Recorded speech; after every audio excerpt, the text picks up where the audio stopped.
Futures back to the downside here this morning as we get going on a Friday. About 0.5% right now for the Nasdaq in negative territory.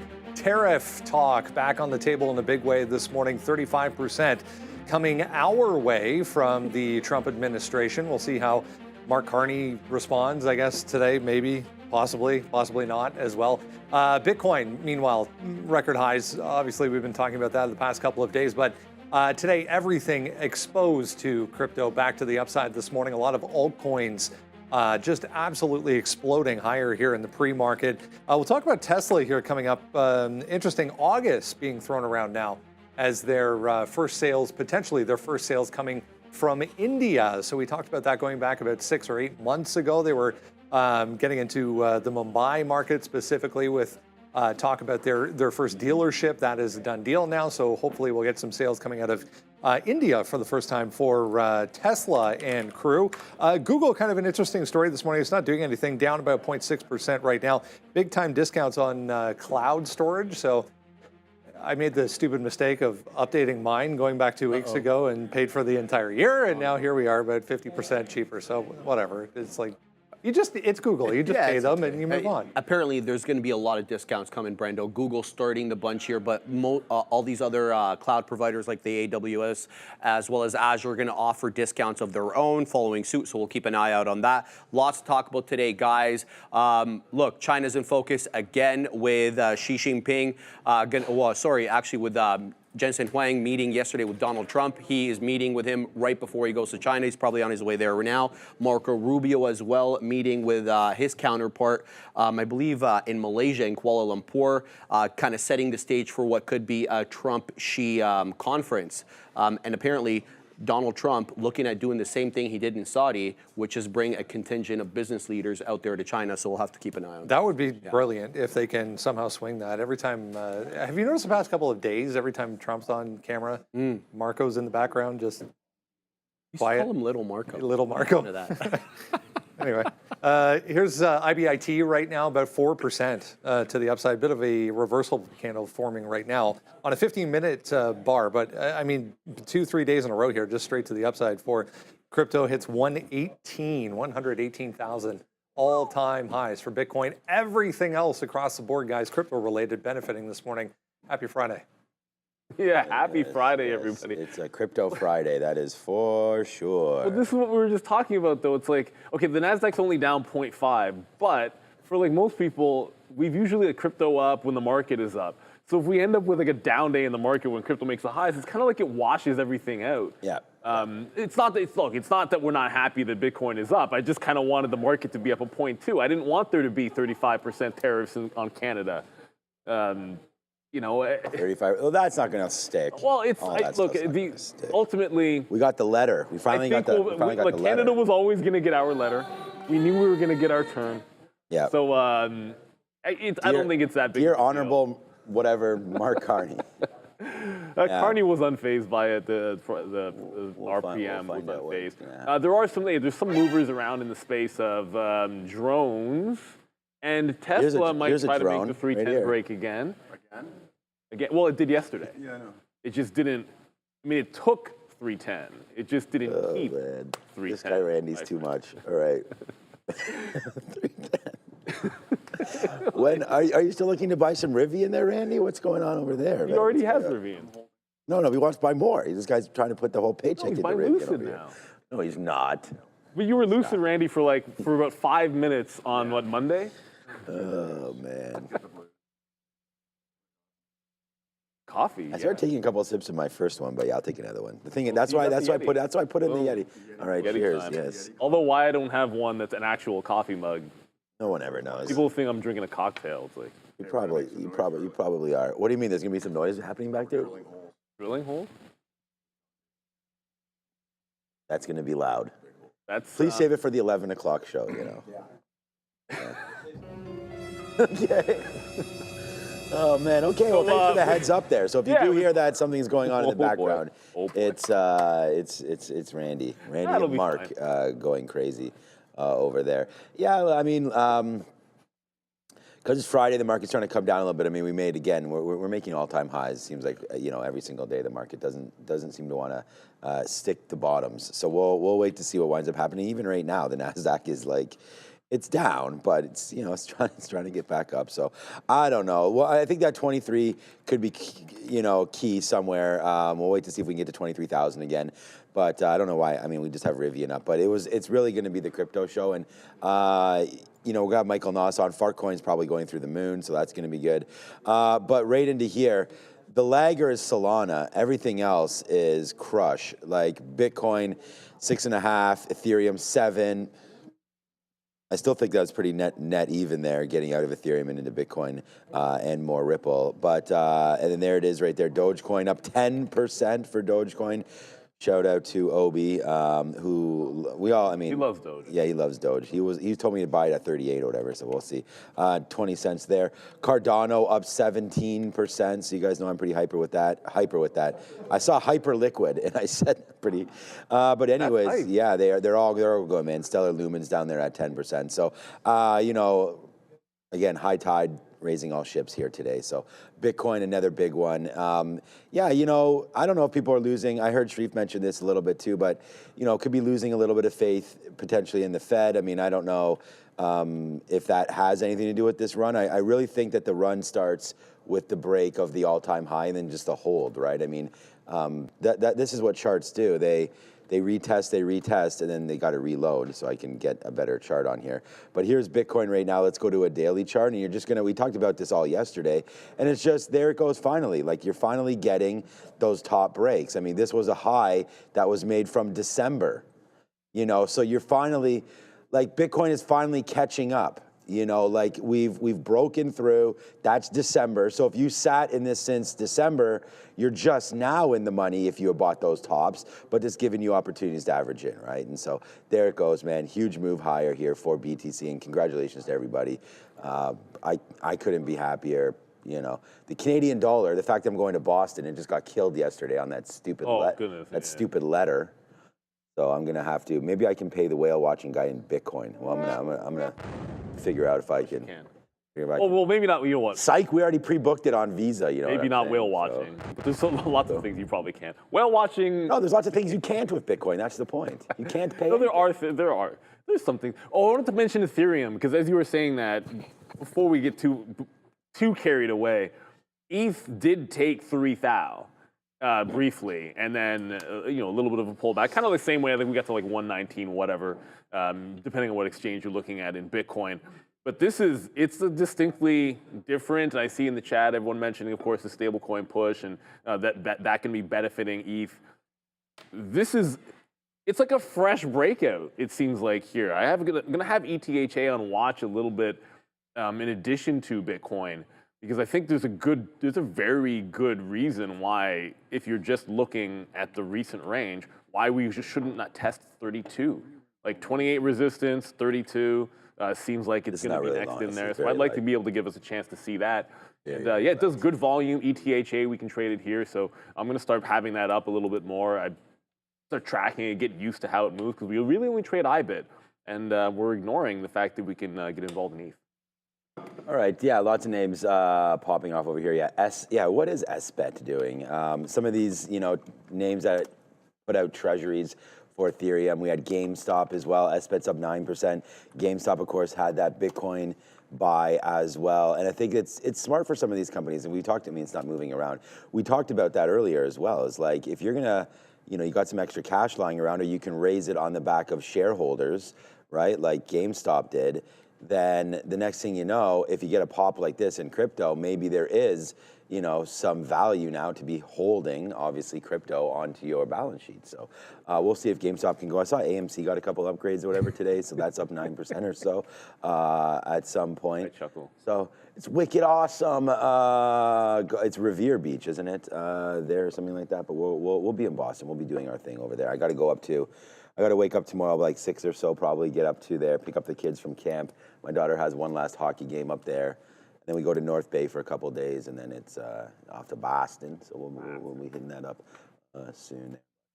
All right, happy Friday, everybody. It's gonna be a good one. Bitcoin, we'll look at 120. I mean, we'll see what happens if it breaks that. Right now, 117.8. So I've got some ideas here. Some Mag 7 names, a little bit of a lower one. Oscar Health gets downgraded. We'll talk about that a little bit there. Yeah, it'll be a good one. Looking everywhere today. We're gonna have Michael Noss come on for some ideas. You'll see what he comes up with there. Purposefully did not mention Fartcoin, so he will. Yeah, well, that's what I was saying. He talked about it on Monday. But I don't know. We could look it up. Well, and see. I'm sure he's going to want to talk about it. You know, I was like, how is this guy even investing in Fartcoin? No, but I feel like this, right? You know how sometimes we'll say, if you're, like when we have one of those rip your face off rally days, and we're like, if your stock is not up today, then you should be, you should have some questions about it. I would feel the same way about an altcoin today. Like if it's not up today, because almost everything is up percentage basis more than Bitcoin, even though it's like a technical Bitcoin move, which is leading a lot of this.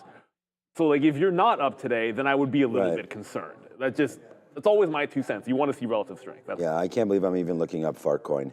I only said it because I thought he'd bring it up. No, because he will bring it up. But yeah, this is up as well. 8%. It looks like right there. So up to 130 and change right now for this name. I don't even want to talk about it, but he may come on here and do that. So, all right, let's go back over the desk and figure out what the boys want to talk about. He does indeed want to talk about crypto today. We'll get to Mr. Noss coming up here in a second. I was just reading a couple of notes here. Lots of people on Twitter anyways, or X, discussing this Canadian job number that came out here this morning. 83,000 versus 8 the last time. So up from 8,000 the prior month to 83,000, unemployment rate 6.9%. Not bad. Not bad at all. I mean, if you look under the hood, as you were mentioning, 69,500 of that part-time jobs versus like 18,000 full-time. And we've been having a lot of trouble with youth unemployment in this country because of, the heavier immigration rates that we've had over the last few years, and that's starting to settle down a little bit. I mean, like you and I were talking about this. When you walked into a Tim Hortons, it was a high schooler or a grandma, and that isn't the case anymore. Yeah. So there's a little bit of an issue with that. I try not to walk into Tim Hortons too often. Sometimes you have to. Netflix here, one of a couple that Needham was writing about this morning. Amazon, the other one during Prime Day. So price target increase here for Amazon by Needham. Also Netflix going to $1,500, maintaining their buy on Netflix. I actually recently canceled mine. Netflix. Yeah. Yeah? Yeah. I wasn't using it. I use my parents' Brendo. Yeah. I use my friend's YouTube Premium. I have my own Crave, which is included in the cable package. I try to pay for as few of things as I can. If we can share, absolutely. Sharing is caring. Netflix, guys, $1,500 target. There you go. So you finally know somebody that's canceled Netflix. There it is. No, we've had this conversation. I don't know anybody else. We've had this conversation before, so there we go. Joe just put his hand up. Joe, you cancel Netflix? He's on IPTV. You already talked about that. Oh, you do that other thing. Yeah. Brendan could just borrow Sharif Mom's Netflix account. Yeah, well, exactly. Then you're absolutely fine. Then we can get that over with. Netflix has done look, man. It's done so well that of course it's going to make some sense that we'll get a little bit of a pullback. I'd be more concerned if we went into recession or something like that. That people would the cancellations and whatnot, but they're pulling the right levers. It looks like things are going well with monetization. For all the people that argue the content's they don't have as good content. I don't know. I feel as if that's not really causing a lot of people to leave. So it's like when when people complain about public transit that they still take every single day. It's kind of one of those things. You still use it, so I kind of feel you're getting to that point. As far as its relative weakness compared to the market, I know not today, but the last little bit it has been pulling back. I don't wonder if there's some kind of a correction that happens. If we get a down day in some of the stronger tech names, you catch a bit of a bounce. But I think this 50 period will be a pretty big test for it up here. Healthy pullback seems like it's happening in Netflix. I'm not terribly concerned about it, even though Brendo decides he wants to get rid of his account. And although I give Squid Game Season 3, a 6.5 out of 10, but I'm kind of harsh when it comes to I really enjoyed I loved the first season. I loved it. Mm-hmm. So I feel like I'm pretty critical, but I was disappointed. Squid Game. Yeah. I like we're watching The Waterfront. I think it's pretty good. It's like a more like it's kind of like Ozark, but way more graphic and everything. I like watched that. that. It's pretty good. Yeah, it has a guy from Animal Kingdom, one of the kids And, in there, or one of the brothers. And what's her name from Supergirl? I don't know. Is that what she played? I don't know. There's some pretty good actors in it for sure. But I like that. Waterfront is a good movie. All right, Michael Noss, did you cancel Netflix? Let's go find out if he has Netflix or not. He's got it. He's Netflixing, chilling a lot. Yeah, so we're gonna go find out what's going on with Mr. the Handsome. You know, the beard is just what. Well, you know, like that's why I had to shave. I cannot compete. No, you can at least pull it up. I can't do anything. There's no, you know. What can you do, man? All right. From Central Ontario or Southern Ontario to the east part of this great nation of Canada. Did Michael Noss get a letter? I mean, you know, is 35%? We have to cut his time by 35% today. You know, I don't know. All right, let's go find out if the tariffs are affecting that man over there. It's Michael Noss. Looks like a beautiful day in his background here. There he is. Happy Friday, Michael Noss. Yay or nay? Happy Friday. I do still have my Netflix account because I have for the kids, right? If nothing else, you need a second. You put on some Trash Truck or whatever they're into. Sorry, Trash Truck? It's about a little boy and his trash truck, and it's calming, so it doesn't get him too wired up. So I'll take it. Yeah, I think I canceled too soon. All right, 162, you say? Yeah, it's a way for a target. That's kind of being bold, but we'll take a look at it. All right. So, give us the technical perspective here for this breakout on Bitcoin. Yeah, so this is a question I get all the time, and I think a lot of technicians do, where it gets really hard to project things that are hitting new all-time highs. If you're buying a stock and there's a resistance area at 100, you say, okay, maybe I'll target a little bit below that or something, or a moving average above us or whatever. But as soon as you hit new all-time highs, which we did yesterday on Bitcoin, you have really nothing to go by. So all you can do is look at potential past moves, how the stock has acted previously, things like that, and go from there. So I've brought a couple different ways that technicians will look to take these projections and project them out, and I've given you some targets, and then we'll take a look at somewhere else. So the first one is you just take the last move. So the last, that kind of vertical purple bar that I have, that happened on that initial breakout. If you look at it on a percentage basis, it's important you have your charts in logarithmic mode for this, but on a percentage basis, if you take that same move that we had last time we broke out from was like 75 up to 105, you project that out, that gets us around 162. That's a pretty common way to do it, just saying, hey, if we can muster the same strength we did at the end of last year, that's kind of what we're looking at. The other way to do it, next one here is I just drew a little bit of a bull flag. And the idea is that you measure the flag pole. So if you look at the last move up from the most major pullback we had to around 75, and you measure it to the top of the flag, this is how you'd read it in Edwards and McGee and a lot of these very old school technical analysis books. And that sits around 158. So you apply that to the breakout part. Next one here is a Fibonacci extension. So this one's a little bit different, but I kind of like this one better. It's a little bit more conservative. So what we're doing is we're taking that last down move that happened from 105 to 75, and we're drawing a fib on that. And then we're projecting that out to the 1.68. I'm not, Fibonacci's a magic number kind of guy, but essentially what it's saying is, what if we can't get all of that move? What if we can only get 2/3 of that move? Because quite often what you'll see in stocks is every breakout maybe has a little bit less oomph than the breakout before it. So in this case, if it has about 2/3 of what it did last time, that puts us around 131 or 132. So that's still quite a bit to go from here, even though I look down now and I see we're at 118. I took a lot of these last night when we were around 115. So yeah, got still some room to go, but that would be that Fibonacci target. So I like the Fibonacci one better. So I'm going to go and take a look at those on some of these other coins, which some have some pretty crazy targets out there. But just wanted to give you 3 ways to potentially measure if you've got a stock that's hitting new all-time highs, if you've got, cryptocurrency, whatever it is that's hitting new all-time highs, just ways that you can project out. So you can kind of have the give yourself that confidence, that energy potentially to hold for those moves. So first, let's take a look here at Solana. So Solana is getting going with Bitcoin, a little bit of a lagger here. This is one of those that is, again, super interesting if it can get going. I measured, just like we did with the last one, that Fibonacci down move. That took us all the way to 450 on Solana, which would pretty nuts considering we're sitting at 150 right now. So again, it assumes that we break out to new highs and then we kind of do 2/3 of what this last down move was, gets us to 150, which again is pretty nuts. Next one here is Ethereum. Again, did the same thing, measured that move. That extends us up to about 5,000 on Ethereum, which is not quite a double, but pretty close here on Ethereum, showing that there is some lags here on a lot of these.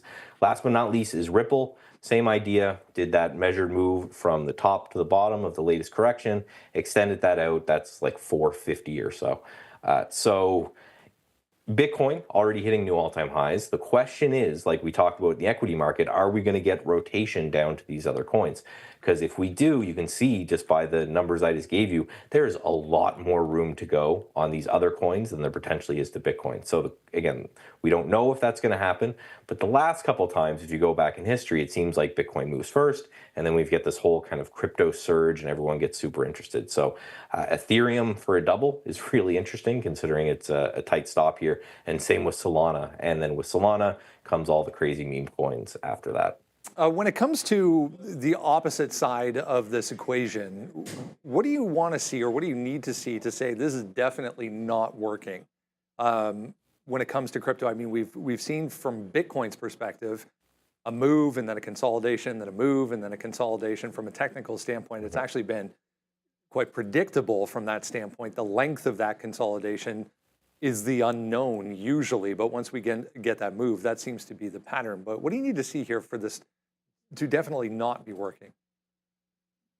Basically just a hold, right? So 110, if we really zoom in, I brought weekly charts, but if you really zoom in, you look at your kind of hourly chart of Bitcoin, we were struggling really hard with 110. We just kept hitting it and reversing, showing that there was someone selling there was someone shorting there. There was definitely a big seller just loading up in that area. When we broke that, it was pretty quickly to 115 and then now to 118 from there. So we have that 110, and this is something I know Neil loves to trade as well, is just that prior resistance acting as support. As long as we can hold 110 on kind of a daily or weekly closing basis, I still think we can drift higher.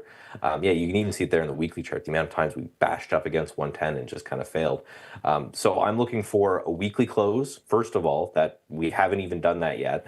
Technically speaking, for most exchanges, that's actually on Sunday night.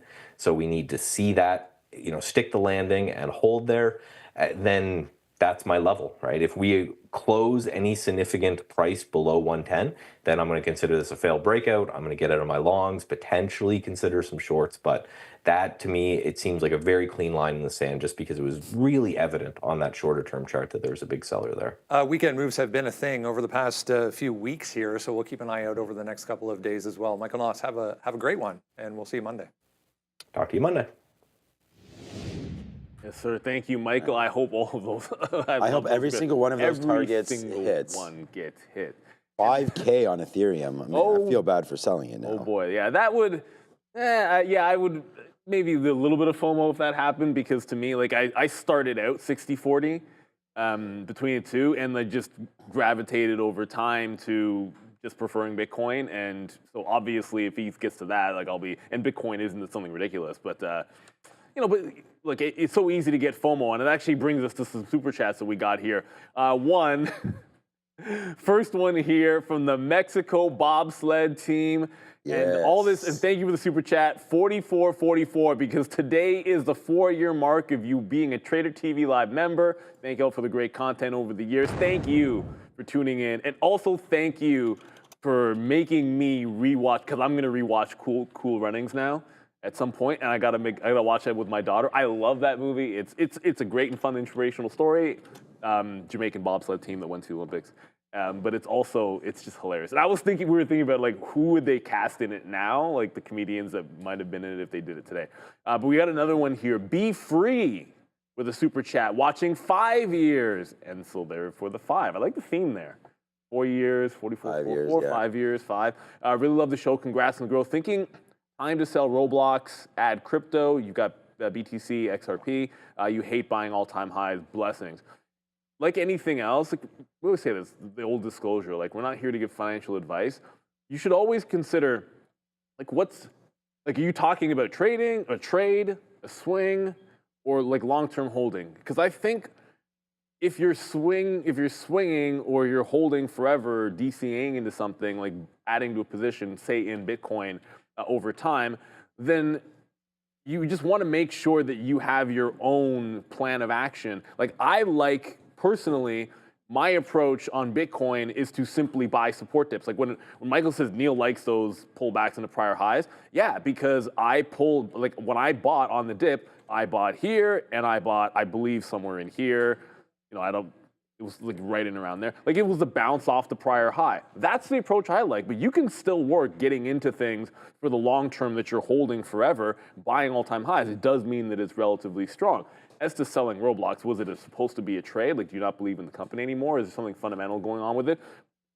Or is it just to ring the register because it's too high? Like, I tend to trim, 5, 10, 15% of things that I feel like have just gone so great that they've been too much of the portfolio, and then I like reallocating that somewhere. So in a general sense, it's something that I do. I just typically am more of in Bitcoin, I like to buy the dip into prior support. That's pretty much been my MO every time I've added to it.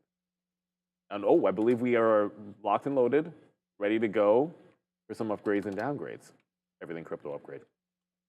We're going to start here with one that's kind of a surprise, perhaps. AMC with an upgrade from Wedbush, $4 price target. You can read more about this on our watch list, our Trader TV Live watch list. Then we have TXN, your Texas Instruments, getting upgraded today by TD Cowen. Levi's, of course, after their earnings, getting an upgrade from Piper Sandler. And then Canada Goose with a Barclays upgrade. On the downgrade side of things, Albemarle here with a negative note from UBS. We have Freeport-McMoRan. This is the second time it's weak. It's been on the downgrade side of things. FCX, of course, on watch here after these 50% copper tariffs were hinted at and then announced by President Donald Trump. Illumina getting a downgrade from Scotiabank, and last but not least, EF with a Roth Capital downgrade. Back to you. All right. That one I don't know. I was EF. Levi's, I was everybody. distracted. Well, that looks good. But these are some Chef Joe. Yeah, that looks good. Yeah, here. This is. Oh, that looks. You got mango in Chef there. Joe, yeah, it's crab. You have to show crab cake. Yeah, well, that's not man. It was corn. Thanks, Chef Joe. Right there. Yeah, you want to show me some of the monthly specials that were going down there. Jesus. Yeah, that looks good. And then. Well, now I'm just hungry. Ravioli here too. He's showing. Whoa, whoa, whoa, whoa. Hello, hello. There's the ravioli there. Looks pretty good. Well, what's up to Chef Joe? But anyways, yeah. Last night, I mean, the wife made this crazy salad from a Maddie Matheson book that she has there. And then this pizza that she made, I mean, there's so much of it left over, but this is on Pizza Stone. I put this out yesterday. This was amazing. No, there was shallots on here. Andre, you good?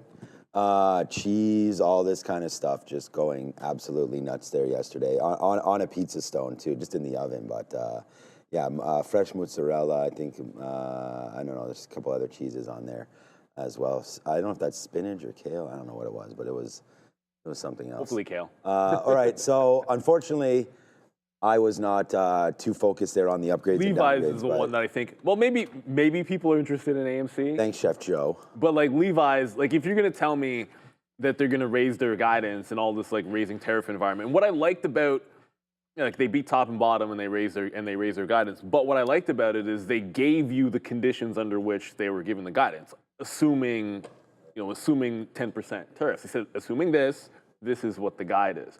So that way you can look at it and say, well, if a lot of these higher numbers pull through, I mean, at the end of the day, Levi's like I think 60% of their business is outside of the U.S.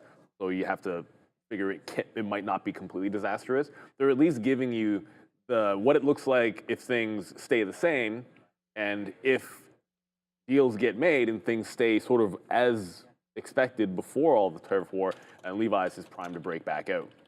It's already making a pretty good move. What's weird is the volume's a little bit light, with Levi's, it looks like a really good continuation play, right? Like the bull flag from the aftermarket has maintained, which you usually like to see, but light volume, I think you want to see on the open. Like, is there, like, let it settle down and hold this 21 the afternoon aftermarket high, or support, I should say, on Levi's. Yeah, but good quarter, good report for them, and I like the nuance of that guide. That way you can reevaluate as specifically the tariff situation change. So yeah, I have Amazon written down as my #1 trade idea today, but I asked everybody this morning, you know, what are we trading? We got a bunch of replies. Yesterday, Adair and I don't know if you guys like this, this is an alligator that someone cooked up on their barbecue with a little chicken there on Memorial Day. So we were talking about it yesterday, Adair and I, on the after show, but there it is. This is Mike DeRider. So Mike DeRider is in the chat right now, and there it goes, Mike. There he is. Yeah, he's loving this. What's up, Mike? We got some people there today looking, obviously everyone's looking at TQs and BBAI, IBIT as well. So some good talk there. I've had alligator before. I believe we had it in New Orleans. I was talking about that. Yeah. So we had some of that there. So that was pretty cool. I brought home like a little alligator head for Baxter at that point. But yeah, shout out to Mike P. Ryder. Where do you live, Mike? Are you from Florida or anything like that, or down south somewhere? Yeah, that alligator, I don't know. How was it? Tastes like chicken, maybe. Everything tastes like chicken. You know, that's the thing. So, all right. So people saying there's no way Mike cooked that, but maybe he did. Why not? What? Why couldn't Why don't you we cook that? I like to barbecue up some nice things like that, but never an alligator for your boy. So, all right, look, we have lots to talk about. It's 9:01. You know, Bitcoin's heading off of 18 right now, but we'll wait to see if that gets going as well. Tesla, I have a bearish. Everything that I have here, I mean, I have one long, which is going to be Amazon, but then I have a couple short ideas. I think that's what I'm leaning towards today, as the market may just be relatively flat from where we are right now. So let's just see what happens here off the open. Probably worth looking at stocks with catalysts. So we're going to do that right now as we go over and talk about our watch list. 63.25. That's where we closed out yesterday on the ES September contract. But yet again, we lost 6,300 as that level of support with this new overnight tariff situation. So the overnight level, 62.75. We're showing currently 62.87. So we'll use 62.50 as our level of support if we continue to sell off and lose the overnight high. And then we'll use 6,300 as resistance. If we can reclaim 6,300 as resistance, we're going to look to the overnight high, Brendo, 63.30 as resistance. All right, as we head into or get closer to the Friday open, make sure you take a second, jump down to the description of this video. Top link there will get you to the sign up page for the watch list. All you need is an email address, and then you just get that every single day delivered right to said email address. Has everything moving around in the pre-market on it and why. Just seeing a couple of things popping up here. Chinese stocks moving around right now. But yeah, let's get into first and foremost, as we've been saying, yeah, Bitcoin all-time highs. What do we do with this today, or where are the opportunities? Because the Coinbases of the world, not necessarily participating with this, but IBIT up and away. I woke up this morning, I'm like, what? 190,000? Okay, this is a good day. All right, guys, Bitcoin rose 4% up to a high of $118,872, making or marking its first record since May 22nd. ETH also jumped about 7%, reclaiming 3,000 level for the first time since February. Both cryptos continue riding strong tailwinds from institutional demand as well as macro catalysts. Bitcoin ETFs, though, Brendo, they pulled in $1.18 billion yesterday, the biggest single day inflow of 2025. ETH ETFs also saw about $383 million of inflows. That's the second best day ever for ETH spot ETF. The surge in demand for ETF, for these spot ETFs, signals growing mainstream and institutional participation, but there is a sort of correlation now between the Fed and Bitcoin. So the rally momentum picked up on Wednesday after the Fed minutes revealed divisions over rate cut timing, and markets are pricing in a more dovish future Fed, especially with the leadership changes possible here being touted by Donald Trump. And since April 17th, when the Fed independence kind of became a hot topic with Donald Trump attacking Jerome Powell, etc., Bitcoin ETF inflows have seen $16 billion of total net inflows. These themes are resonating with funds seeking inflation-resistant as well as decentralized alternatives. And let's talk about the short liquidations, the people who got blown out yesterday. So in the past 24 hours, $650 million in Bitcoin short liquidations, $215 million, Brendo, in ETH. A couple of things just quickly here. Holo, a couple of people mentioning this, HOLO, microcloud hologram, moving around. Heads up on that. There's also GRRR, GRRR, NVIDIA deal today as well, also just popping up in front of me. That's $400 on Coinbase, guys, gets rejected. We're downside, still higher on the day, but nowhere near some of these other ones. Yeah, there's some gaps to fill on a Friday.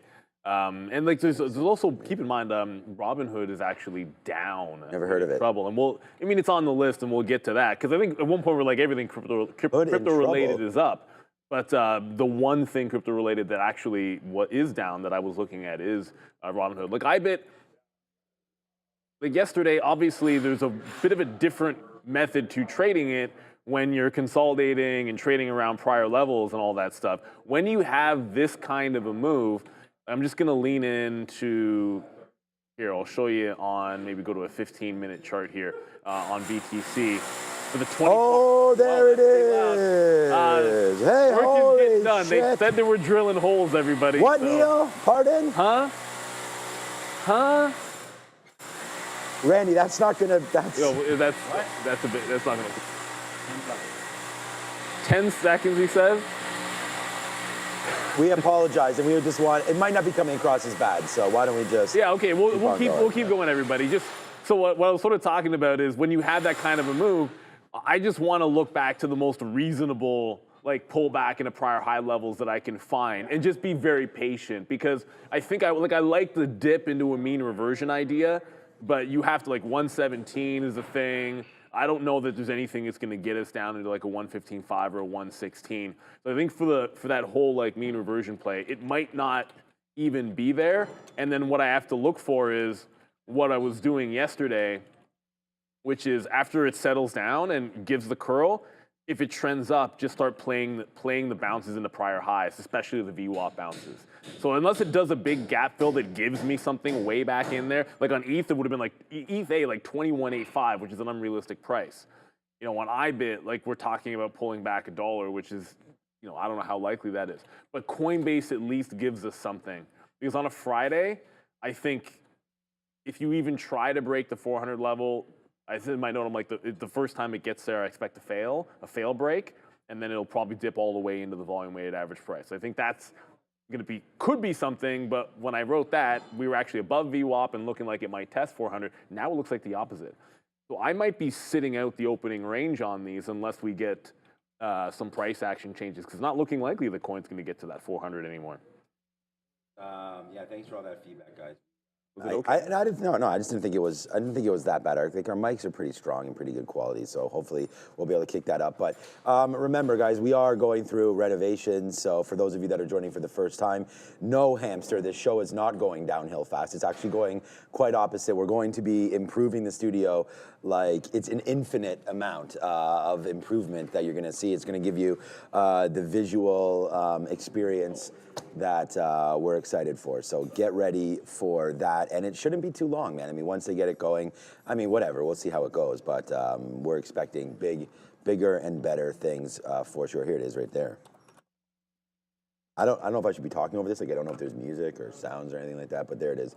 Studio 8 is coming. Yeah, you can see the construction.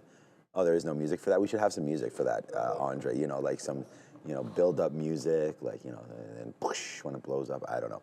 Okay, so guys, thanks for all of that. Look, I wrote down IBIT here on the sticky note, but I'm doing the sort of break and fake thing, although I don't think it's a fake. It's just I think we can come back down a little bit here. So I just wrote down a zone of 65.50 to 66. And it's just, you can go get this at Trader TV, Sean. But I was just looking at it, thinking like, I don't think we're going to get to where we were yesterday. I mean, that breakout's already happened. So the 200 period moving average, and I know it gaps up overnight, so I'm not trusting this yet exactly, but let's let it open up, see where the 200 period moving average lies. And right now, I think we could break a little lower through there, as there will be some profit taking. I mean, it's Friday, you know, I think that Traders like Michael or anybody that thought that there was a potential breakout happening sometime this week got it. So I just wonder if there's going to be a little bit of selling off the open, and there's nothing wrong with doing that. I mean, people have options expirations, right? I mean, shout out to Joe and everybody else out there. So there will have to be some realization of either selling those contracts, or I don't know. I don't think people will let them expire and take possession, but we'll wait to see what winds up happening with that. I think there's a selling off spot here for IBIT, and I'm just looking. I'm not looking short, that's for sure. I'm not going to short anything, but I will wait for a little bit of a pullback. And this strategy is like the first 10 minutes. Like, I just want to see what winds up happening. And then if it's all aboard, then yeah, man, let's go. We talked about yesterday taking that break of right here, and how good was that? That was its past highs right there, 63.80, and it happens in the middle of the day, so it wasn't here. But that's the breakout, and boom, we had it. Now you're just kind of on an island up here. Let's just wait to see what winds up happening. I think a pullback could be in store. That's the 50-period moving average on a 5-minute chart. It rode it pretty good over the last couple of days, so we can see if we can get a pullback. And that's where I'm going to be looking to really significantly load. Oh, see, my screen is off, but it didn't change. That's good. I'm glad that didn't happen for the show. My whole screen went blank. But yeah, I think IBIT back there, those are my buy areas. I don't think it will hit, but let's just wait to see what happens with the 200 period and what that first 10 minutes are for IBIT. But the trade ideas are over at Trader TV Sean, and then we're going to talk about some more names coming up here. But yeah, definitely crypto will be on like all of our minds. Here's Holo, H-O-L-O, for anyone curious. 200 million worth of Bitcoin purchased for Holo. So that just hit 1075, 1080 at the highs there. Let's go on to NVIDIA. After hitting 4 trillion market cap, we're downside here a little bit today. I mean, it was a sell situation right out of the gate yesterday. We did recover, but a little bit of profit taking. Yeah, and at a very important time, too, because Jensen Huang met with Donald Trump yesterday ahead of his trip to China. So let's talk about that. As I mentioned, he was at the White House. The meeting occurred just before the planned trip to China for the CEO. Discussions likely centered around U.S.-China trade tensions as well as AI chip restrictions, but neither party offered any details. Trump's April restrictions halted NVIDIA's 820 chip sales to China, prompting criticism, obviously, from Huang. NVIDIA expects about $8 billion in a revenue hit in Q2 after that $2.5 billion shortfall that was already realized in Q1 and has removed China from its forward guidance. National security concerns continue to weigh in on the AI chip trade. Chinese firms AI DeepSeek had reportedly worked around Brendo the access to the H100 chips, which obviously undermined the effectiveness of the chip ban. I don't know if you heard anything that I said there. Literally nothing. But just nod. Guys, just please, again, be patient. It will be worth it. Trust me when I say it will be worth it. If you've noticed, before we put the curtain up yesterday, there was those 2 pipes, those 2 stupid pipes that were in the wall that we took down. So what they're doing is they're drilling the holes to move those pipes out of the way. So unfortunately, this has to happen, but we appreciate your patience during this time, guys. Tell him, Randy. Yeah, we're sorry about the racket, folks. About 15, 20 minutes. I'm sorry, but it's got to get done. Studio 8 has to happen. We're going to get her done. So yeah, get her go done. for a coffee break. We will be here. No, don't go. We're not going for it. No one's going for any coffee breaks. What? They're just going to. You are, of course. Yeah. I thought even they're going for a coffee. Randy's got to go supervise the work that's happening over there. So and you need a coffee to do that. That's very important. Like, I just love how he comes in and goes, guys, bear with us. We'll be. Thanks, TD Baker. We gotta. TD Baker, is that? Oh, man. I'm kind of hoping you're not. Maybe you're a Tampa fan. I don't know. Happy Friday. Happy Friday to you as well. I think TD touchdown, Baker Mayfield. Yeah, maybe that's just nothing, and it could be your last name could be Baker. I mean, he could be a Baker for TD Bank. Or you could be a Baker. There's a lot that could be going on TD Bank Baker. Unfortunately, it's Friday, and NVIDIA has resistance at 165. So, like, this is the one day that it's not really on the list for me.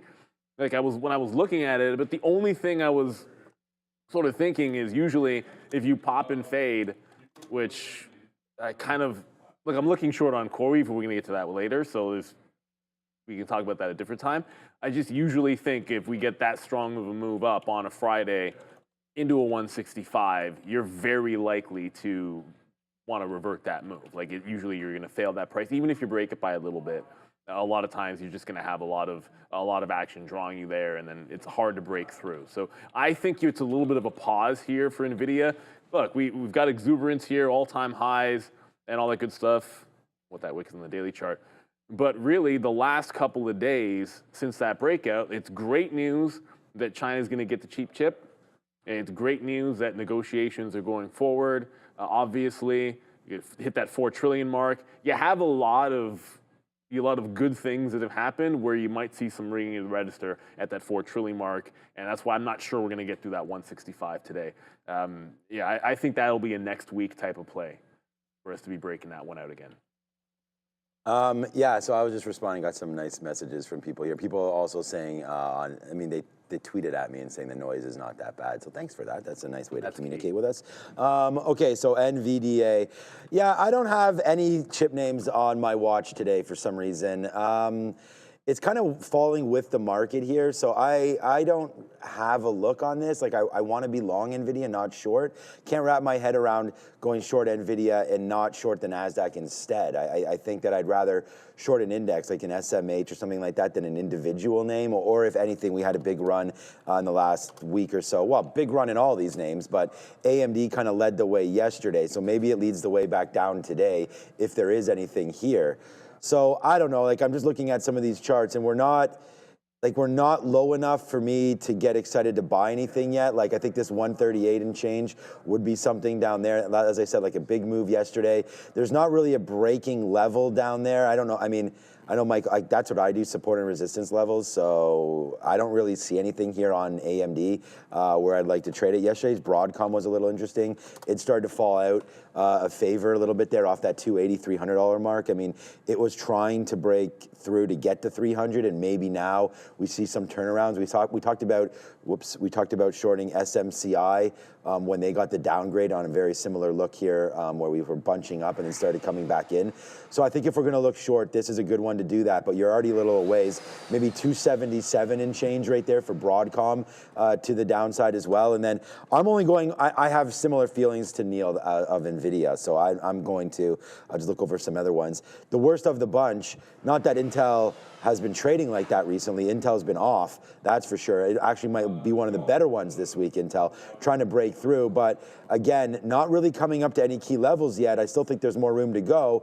But on a day where the Nasdaq is trying to head lower, I just wonder if people, again, will be taking some profits here. If you had weekly calls or something like that on Intel, at what point don't you get out of them right here on open if you're nervous about it? Finally, a day where we're down. So I think there is some downside push here happening for Intel as well. But again, looking at this, the short really doesn't start to happen until this 23.15 or so break. So we're getting close to that. So this might be the one that I favor.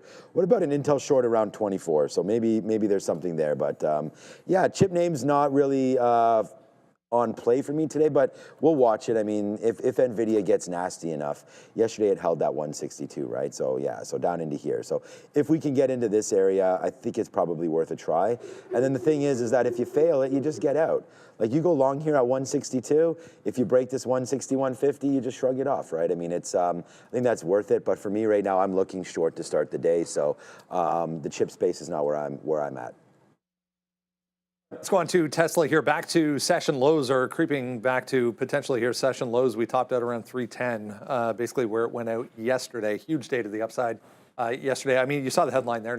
Nothing significant, but this goes back 6 or 8 months, if you remember, when Elon first visited India. Maybe it was even longer than that, beginning of the year probably. First, he went there and came up with this plan to actually move into the market. So it looks like August, as soon as August, we could get the first deliveries over in India. Yeah, and you remember what Modi told him. You want to sell here, you got to build here. And so that's what the infrastructure plans were for Tesla. After that, we'll have to keep an eye out on how that all develops. Another headline here, Brendo. Tesla looking to expand their robo-taxi into Phoenix, Arizona. So they've formally applied to test and operate the robo-taxi out there. The Straits Transport Department is expected to reach a decision by the end of July. Tesla applied to test both with and without a human human driver, signaling obviously ambitions for FSD. Elon Musk confirmed plans to expand robotaxi service as well into San Francisco Bay Area. He said on his X post, in a month or two, the move is contingent on receiving the necessary regulatory approvals, which are still pending. And by the way, California's DMV said Tesla has not actually applied for driverless testing or deployment permits in the state. So this could delay entry into a critical market where Waymo is already available. So we'll have to see how that all works out. Going back to the beginning of the week, we were talking about the San Francisco angle as well. So Tesla in a hurry to get this going. Back to session lows, as we said here, guys. Again, we apologize. Please just be patient, guys. They're drilling 2 holes to move some pipes as part of this renovation. It's going to be about 30 minutes tops, and then we should be good for the rest of the day, guys. What did you guys say? Oscar Health? What stock are we talking about over here? We're talking about Tesla. Okay. Yeah, no, we apologize again, as Brendan mentioned. Not much we can do here with that, but well, we all saw in yeah. the afternoon that 310 level, right? Like, we took the shot at it, and ultimately I feel like that's the kind of level, especially on a Friday, it's going to be a big deal. Look, I'm not underneath here. I think if we're failing under 310, we're retesting back into 302. So, like, obviously 300's the big level, but I don't want to start thinking long back in until we're testing that 302 back into the 300 level. So I'm looking for the old mean revert. The way this got bought up in the afternoon at that price, I just think it makes sense. It's a Friday. We can hold out that 300. So yeah, it'll probably take a lot of patience here for Tesla. But if we break that pre-market low, I think we're going to head down to that 02 level and then look for a base in and around there. Obviously, look, if it loses 300, I want no part of it today. I think at that point, you got to be able to give it up. So yeah, that'll be the plan of action for me on Tesla. Maybe it gets down there. Hopefully it does for an opportunity to trade, and we'll see what happens if it gets there. All right. Yeah, no, for sure. We're looking here at Tesla today. Again, kind of trading with the market. So I don't know. We're underneath everything. This is why we think about going short. Okay, there goes Oscar Health breaking finally through 15. So this is a level that I wrote down on the sticky note here. Oscar breaking through 15 on a downgrade today from Wells Fargo. So we're going to watch out what happens here with Oscar Health, already short this name. Let's go over to Brendan and get a read. All right, we'll come back to that, guys. All right, well, let's come back to that. CoreWeave, first off, we'll bounce off 130 here this morning and trying to get back up to where we ended the day yesterday. It's been relatively weak all week long, and the downside move potentially to continue here. One of those trades, there's not a lot of catalyst behind this today, but one of those trades, if we do start to see some weakness in the overall market, might be a place to go for a short. And we're seeing the breakdown on the technicals here, Brendo, on the daily. So that's something we've been talking a little bit about. This company, at least from a fundamental perspective, is a little overvalued. So let's talk about it. Needham downgrading CoreWeave today from buy to hold, citing valuation concerns. The stock is up about 283% over 6 months, now valued at about $73.5 billion, and it's trading, guys, at 41 times its 2026 EBIT. The analyst at Needham, Mike Psychos, he said, we believe the valuation is full despite strategic positives from the CORS deal. The acquisition, in case you're wondering, the Core Scientific deal, it's going to save about $10 billion for CoreWeave in leaseholds over a 12-year period, reducing operating expenses and lowering capital costs through the data center-backed ABS financing. But CoreWeave is still operating at a loss, Brenda, with an EPS of around negative $5.19 over the last 12 months. The high growth narrative priced in aggressively with profitability is still a few years out, and here's how some of the analysts feel about it. Mizuho downgraded them to a neutral, a price target of $150. Stifel also downgrading to hold at $115 price target, and Macquarie neutral was $65. So they're quite concerned about valuation. Yeah, a lot of people following suit this morning as well. Selling possibly, guys. A short possibly today, CoreWeave? It's right at first support at 133 right now. And remember, just one thing, it was down, it did hit 10% down yesterday, very, very late in the session. So it will be, the uptick rule will be in effect for today. And most times when you get this kind of a move, like that double-digit move to the downside, even when there's a continuation, it's not as big. So I don't think you're shooting for it to fall as much as it did yesterday. But if it can't hang on to 133, like technically speaking, you're looking at about 120, if not even 100. That's the next leg down. So I think this is definitely headed for a massive retracement. I just feel you have to be much more careful with the short, because if it doesn't break down underneath this 133, like if that doesn't happen for the short, then it's almost like waiting for about 138 in here to get a look. This can easily shoot $5 up, no problems, on a relief rally. If you think about when this all started on the deal, this was 164. So it's given a lot back. I just feel like if it's not breaking down through lows, like every other day, it's like break down through lows, break down through lows. If it doesn't give you that look, the only way to short this is to sit out the up move and allow it to get to a resistance spot, show you some kind of a turn, and then go for it. The first place I'd look for that is 139, because it doesn't seem like it wants to make that breakdown. But if it does, I'm going to get it. And by the way, we had to pay for locates here on CoreWeave, but they are relatively cheap. All right, the imbalances are now out. NVIDIA buy, a little bit of a bump up there. SoFi was here as well. But now there it is right there for a small buy as well, $21. Great job there for SoFi over the last couple of days as well. There's your AMC up a bit today, up 7%. But I'm just going to skip over. I have Oscar Health written here on the sticky note. And the break on here says $15. You can go find it at Trader TV Sean, up on Instagram as well, over on X and Instagram. So I'm already short Oscar right now. Gets that downgrade from Wells Fargo. It's been really beat up right down here. You're back. I'm still not in this name. This was a name that in the healthcare space I was looking to get in, especially at this 200 period. But today we take it out, and now we start to go a little bit lower. Price target for Oscar today in and around 1430, 1440, something like that, where I'm looking to get out. If it does come back into there, we'll scalp out a little bit right off the open. But right now, short Oscar Health again. Just want to see where we can go. Downgraded at Wells Fargo, broke through the 200, broke through the 50. Not really at any key levels. Like I would much rather have shorted it a little heavier if we were already breaking these levels. But right here, $15. Let's wait to see what winds up happening there. It could hold because we do go back here to late May and early June where we had some $15 action. So let's wait to see what's going on there for Oscar. Could be a good time. There, we struck oil finally. So there it is. Now we got oil. Now it's just blasting all over the place. The well has been found and the bottom has been hit. So there we go. With only 3 minutes to go. Hopefully this...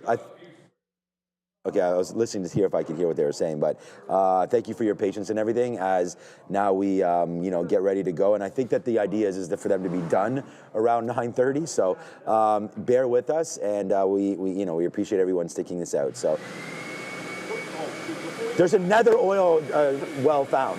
Before we go back, we'll quickly show you guys the balances because there's really not much there. Penny stock, WLGS. MP is here, MP Materials, a buy of 340,000. AMC got an upgrade and they have a buy of 300,000. So pretty light in terms of the imbalances for a Friday. So we don't really have to factor that in yet. We'll see what happens in a couple of minutes when some of the bigger NASDAQ names might start to flow in there. But let's talk about the one crypto-related name that was not looking so good this morning, Robinhood. Yeah, downside once again today. Again, guys, we apologize. It'll be maybe another 15 minutes or so. I'm hoping they're on hold number 2, so there's only going to be 2. So just stay with us. Let's look at Robinhood here. Back to the downside, as I mentioned, Florida AG filing a case against the pricing model they're using, or I guess the marketing of that pricing model when it comes to crypto. Exactly. They're touting their platform as the cheapest way to buy crypto. The AG of Florida taking issue with that, Brendo. So here's what the probe is going to examine. It's going to examine if Robinhood's payment system for order flow negatively impacts the fairness or the transparency in its crypto pricing and produces higher fees, in fact, for its users. This is not a new story. This was actually published a couple of days ago, being regurgitated today, sending this stock down 1 1/3 here in the pre-market. These guys are hilarious. Fantastic. There's 2 pipes that we're moving. So yes, there's hole number 1 and there's hole number 2, guys. I'm not sure doubling down is going to help, Brennan. No, I mean that made it worse. But anyways, I'm not looking at the chat there. But yeah, I mean Robinhood has the whole pull back down from 100 level. Like, I think it does have 100 in its sights, right? And I think that Robinhood on a market turn here, like if the market does get going, this is going to be one that I really think continues its trajectory higher. Like Robinhood yesterday was fantastic. It got beat up a couple days ago off that 100. We got down to $93. That's only like a 6% pullback from its all-time high. And then that didn't last very long, right? We got right back up there again. So I think Robinhood's going to be along here today, especially if Bitcoin keeps on holding. And I don't even think it's a Bitcoin story. It's just, this is Robinhood. They've done really well. SoFi earnings coming up. We'll figure out what's going on with Robinhood. But again, I like the stock. I just don't love longs today. I'm going to stay away from Robinhood, but the market seems like it might want to go back up. Maybe my first trade will be shorting the TQQs other than this Oscar Health. Yeah, we sort of talked about this, thinking Robinhood might be a next week breakout type play. I'm not too worried about a story that gets reprinted that's a little bit older.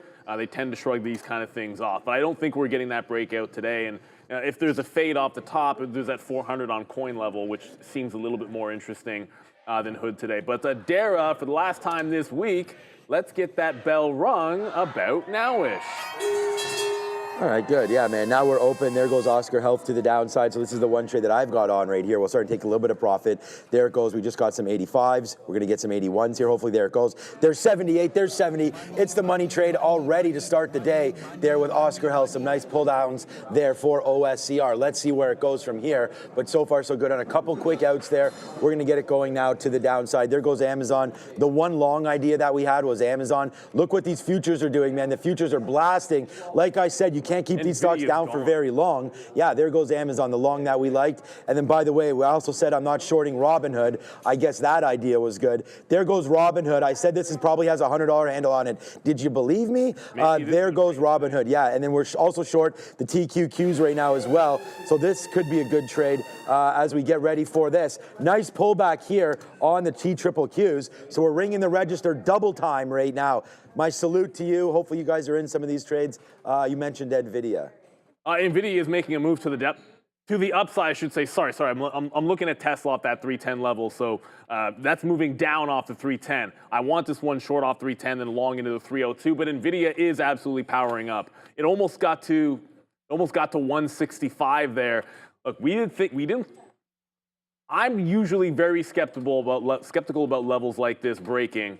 I thought we'd be shorting into 310 on Tesla, but if this gets to 165 and does a failed break on NVIDIA, then we might have to take that one instead. iBit, which we had said I want to be very, very patient because I think if we dip, we could go into a really big dip buy. That's starting to break those lows.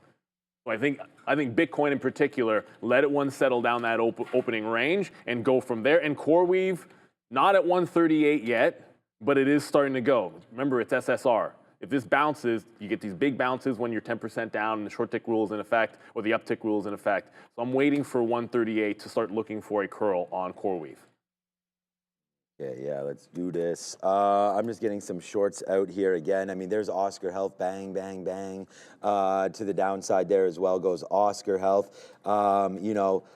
Pipes in the back, don't stop this guy, man, because there it goes. Like, this is a big move. There's 25 cents right there on Oscar Health. We're almost at our goal already for the day, which is, again, I'm just pretty pleased with the way trading's been going. And here goes the TQQs as well. So we're also short the market. We talked about our tendency to feel short today, and that's exactly what's going on. So now we're short the futures literally at the top of the day. I have the high wick right there for the TQQs, and then Oscar trying to go as well. So let's just sit down here, see if this does have some continuation plays today.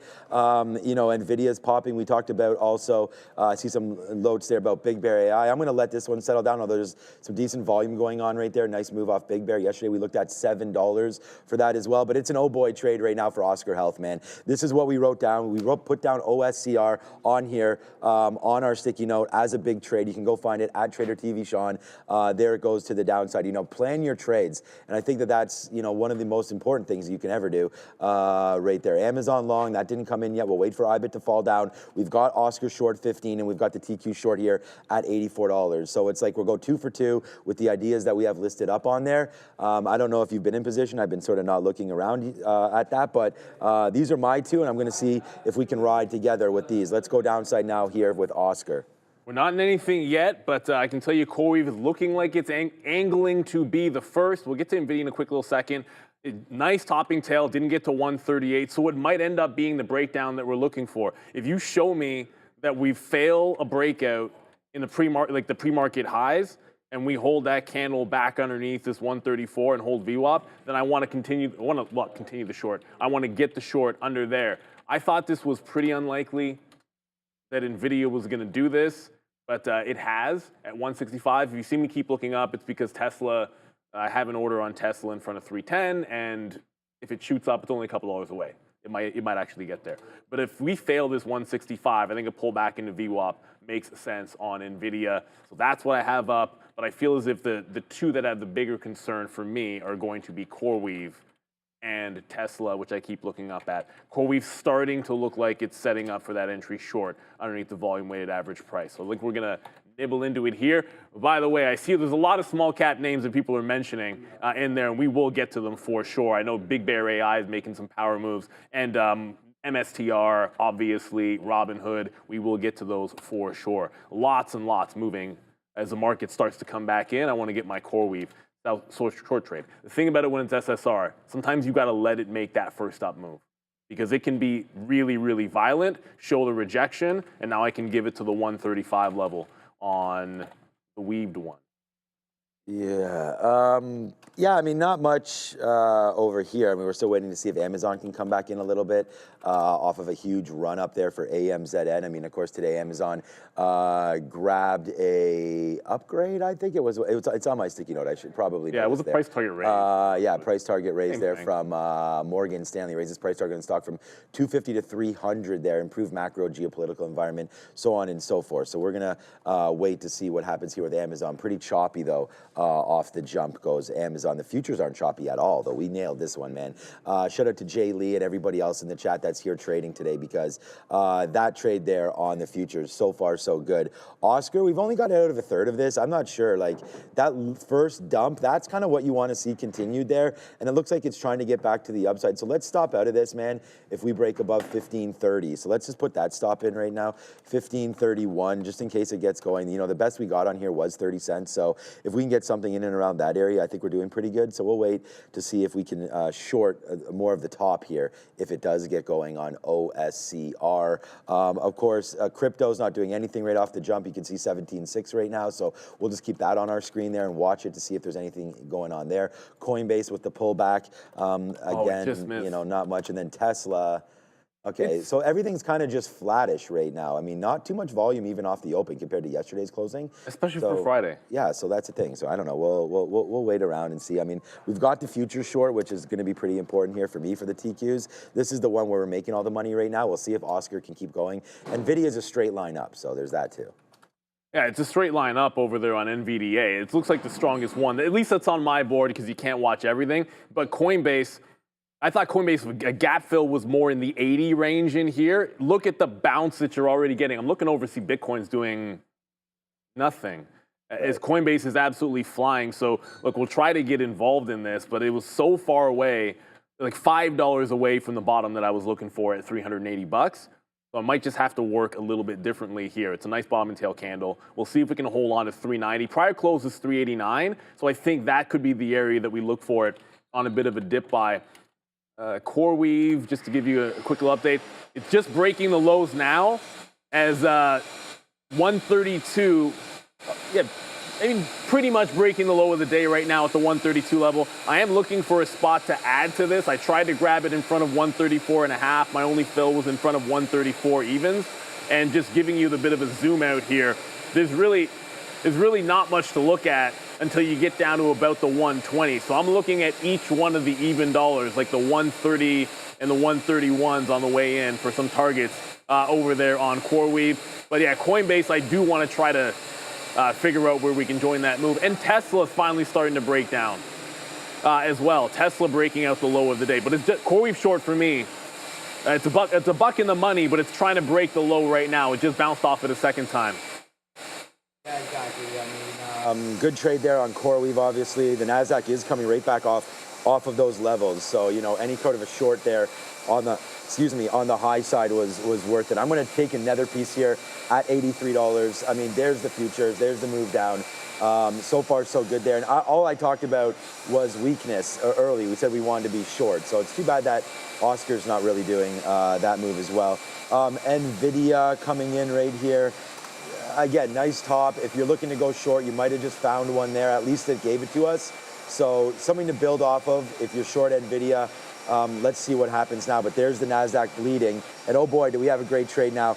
Dollar Club over there on CoreWeave, which is obviously great trade. And then we also got the Dollar Club right now as well on the futures. So drill, baby, drill. President Trump wanted us to do this in the back. So that's why we're doing it. What's up, Adara? Keep an eye here on CAPR. This is Capricorn Therapeutics gapping down pretty majorly here. Basically what happened was the FDA rejected one of their treatments here. You can read more about this on our watch list, but either way, bouncing really nicely here. Double bottom pre-market right now. Trying to bounce, but certainly going to be hard to recover from that massive drop. Back to you. Looking over at some of the Mag 7 names on this drop, a huge, well, huge is the wrong word. Meta down a couple of points here as it looks like it's selling off. NVIDIA is just built different as usual. I know, but look at NVIDIA versus AMD. This is why I hate having that conversation every day because, like, as you mentioned, look at this sucker. And then look at AMD. Oh goodness, AMD. You know, AMD is just completely the other way around. So I think we're nailing some of the right things to do. But I agree. Yeah, the market kind of had a huge move up and then that's moved down. So now we're getting ready to go. Look, for anybody joining us right now, we are renovating the studio. It's going to be absolutely huge. We're so excited for the renovation, but we do have to go through some growing pains, and that's what's happening right now. So we'd say, look at this one. Now we're on the wrong sides. Oh, yeah, but it's the right charts. Right there. Yeah, that's all good. We got it. I'm just saying we're not used to that. So thanks, Fabian, for posting that. Hey, look, man, the more looks, the better. We like all of that. No, maybe AMD has bottomed out there at 140, 150. So watch out. Maybe a little bit of a pullback. But as Neil mentioned, man, they're not all built the same. NVIDIA making that move higher right now. So watch out now. Yeah, Fabian's trying to figure it out. I don't know if he can change our mics, if there's a setting or what to avoid this. Yeah, this is the best. This is the best we're going to get right now, guys. So, all right, Oscar, maybe get something out as it's coming back in a little bit here. I want to be patient with this name, but at the same time, Can I give a quick Yeah, go. There was a monster. Okay, so first off, CoreWeave is SSR. There was a huge bottoming tail candle through 132 just now. So it finally broke the low of the day, got all the way down to 131.4. I slapped the trailing stop in through 132.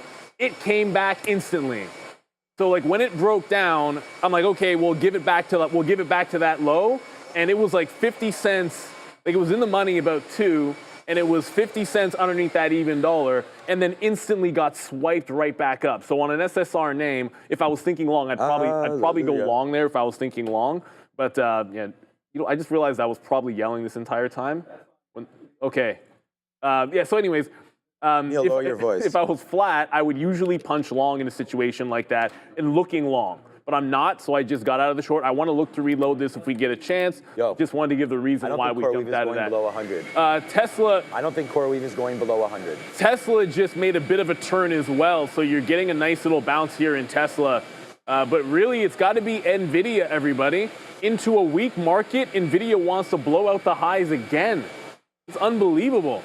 How strong this name is. Like, it's just, honestly, there's no words for it other than it's real and it's spectacular, and it's the one day I didn't have it on the list. But just like yesterday, I was willing to join a move in AMD. I'm willing to join a move in NVIDIA, even if it wasn't part of the original 930 plan, let's just say. It just bounced so clean off VWAP. How can I not want a continuation? Please dip it back into 165 and play off that even dollar level, NVDA. Yeah, and NVDA, yeah, exactly. So good levels there. We are, yes, Fabian, yes, boss. He just said, when they're drilling, please speak louder. I'm incapable of doing that. Yeah, that's the extent of the training that we get. You got trained? Yeah, it's like, you never got trained? No. I got trained on how to work the green screen. Remember, they showed us how to point to the green screen properly, and then I didn't even get trained how to trade, man. This is all just coming au natural over here. But yeah, shout out to everybody today. Thank you so much for your patience as we work through drilling for oil to make this a much bigger and better studio for you. We did put up the black curtain there yesterday just to try to prevent some of the sound, but it's working. Believe me, it's working, okay? But right down there, like if you guys were here, I've already taken like 4 Advils, so that's great. But $83, that's a lie, I only took 2. Right there, breaking now lower on the futures. Let's go. Nice downside push there, man. We're really super happy. The trade just continues to work. It's the only one I'm in right now. Amazon, though, is getting pulled back into a level that I believe should get bought. So I'm sitting here on Amazon. We're gonna try this long now. Whether or not it goes, I mean, the market's pulling. I'll just try right here at, I was waiting at 25s. We're now at 54. Can we get that? Maybe not right now. Shoot, we just might have missed it. All right, I'm just going to punch in. Oh, we just missed a punch in as well. Great. I'm at 67. Nope, I'm not. Okay, now we're long. There it goes. So I told you we were there. So now we're going to get longer, hopefully in the 50s here. I'm also at 54. We missed that punch as well, so hopefully that can come in. You could see it's a little jittery right now on Amazon as the levels are just coming and going. So let's wait to see where this name settles down. You know, the bid that I had on here was on the note was 222. So we'll buy a little bit down here. For some reason I can't get that 54, but we should be able to get it. So we'll sit here and wait for that one. Futures coming down. We got a little bit of a hedge if we hold the future short against this Amazon, but I like the Amazon long, so I'm going to buy it right now, even more at 60. So we just did that. We did not get our 54. There we go. Now we get it, I think. So now we're long on Amazon. We've got 1 unit. So it's a starting of a trade. Let's see if it can get up from here. I like the Amazon long. I like the futures short, which kind of is not a great combination. There it is. Yes, sir. There goes $1 right now on the futures. And again, a posted up level, right? I mean, it wasn't rocket science. And then I don't know, Neil, like I'm not here next week, but I feel like I'm gonna have to cancel this Boston trip. Like we just bought Amazon right there. And then it just popped. Like, there it is, man, 50 cents on that Amazon trade. Boom goes the dynamite. Let's take some more out here at 05 and 06. It's Amazon, baby, and there's the trade for you right there. So there's 60 cents right in front of you on Amazon. As I liked it so much, we were marketing in to that. So far, so good right over there. I've got 3 positions. Neil's searching for some more. Let us know any ideas that you guys might have, but so far, so good here. I'm going to cover some more of this Q's trade, and hopefully we can see Amazon start to go to the upside. And by the way, ciao, we can do it. Wow, we're on fire these days. Oscar here as well. I mean, you guys have been watching, so you should know. But Oscar Health as well, making that move back in. We just take some more outs here around 80 cents. So yeah, man, today's a good day, and we want to thank everybody again for the patience with the drilling, which potentially I think it sounds, knock on wood. Is this an update? That's wood. Well, yep. I knocked on wood because I was about to say I think it sounds like it's done. I think we're largely finished. Might be a little background racket, but yeah, thanks folks for your patience and the noise, and it is what it is. Well, that's why we say that saying. Because thank you, Randy. Hey, it's all gonna be worth it in the end. Randy, if there is another cup of coffee available, Randy, that would be. Somehow that cup got cold really fast. I know Randy's the one cutting the pipes and doing all the drilling and doing all the work. So if he does have a spare moment to get that. But there it goes, man. We are now in the money, $1. Like we just put this Amazon trade on, man, and we talked about it. We found it. Not only that, man. This is why. I mean, the next 7 days there's no sticky note, but you're gonna have Obi and Neil here. But there it is, right there, the Amazon long. So you know when the market comes down, as we actually wrote down here.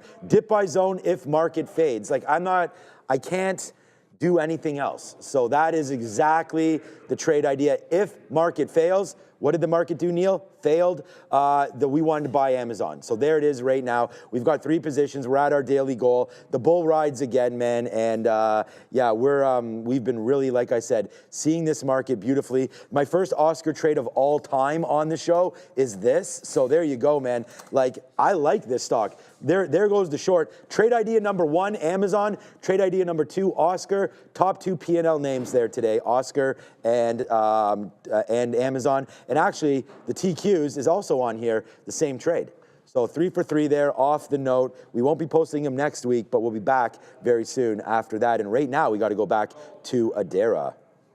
This is INKT. It's about an $87 million market cap name, a little bit more expensive for a small cap, around $30. Right now, it looks like it's halted. This morning, they announced their publication here in, I guess, a thing called Oncogene. So keep an eye here on INKT, I guess, publishing some research. I want to let you guys know as well, we do not have any economic data coming at 10 a.m. And of course, we didn't have any at 9:45 either, because that has come and gone. Now, things to keep an eye on later in the day at 1 p.m. We have here, I guess, comments from Fed's Goolsbee. Then we also apparently have Peter Navarro speaking. That's going to be at 5 o'clock after the market closes. Back to you. Thank you very much, Adair. Out of my four, only one thing even set up at the open, so I'm kind of glad I only took one position. But I can tell you, when you're trading something that's short sell restricted, if you're looking to re-enter on the way down, it can get a little bit tricky. I did try to hit 132 when it rebroke, missed the fill. Well, I didn't really miss the fill. It was just there was no uptick, so I didn't get the fill. But it's already bouncing back. So I will look to the volume-weighted average price. Look at Amazon. Pretty much where we got in the last time. That's what we're going to try to grab. Here's Tesla. It's about to break $310 because that's what it does. And I had canceled my order. I'm going to make sure we get it in there as we speak. When it was down at 306, I usually am going to cancel an order, but it just got up to that 310. And we had said this yesterday, that this level could come in, I don't know, 2-3 times, 4, 5, whatever it might be. And if it doesn't break the first time, you're going to take the second for sure. The other thing, while we're talking about it, Robinhood failed 100. And look at Amazon. Right back into VWAP and bouncing very, very nicely. The one I like was Coin at 380. I believe we got a super chat here from Eddie. I'm just going to go back over to Tesla because it's about to get to that 310. That's the one that I have to be on in the moment. Coffee, we don't want coffee. Thank you so much, Eddie Sarkeesian. I know you were in here yesterday, so I appreciate the super chat. Appreciate all our viewers in here, and thank you so much. We are definitely going to get some brews from our good friend Randy. But Tesla fading again off that 310. Doesn't look like it wants to break it yet. Maybe it gives us that dip into the volume-weighted average price to play into that level instead.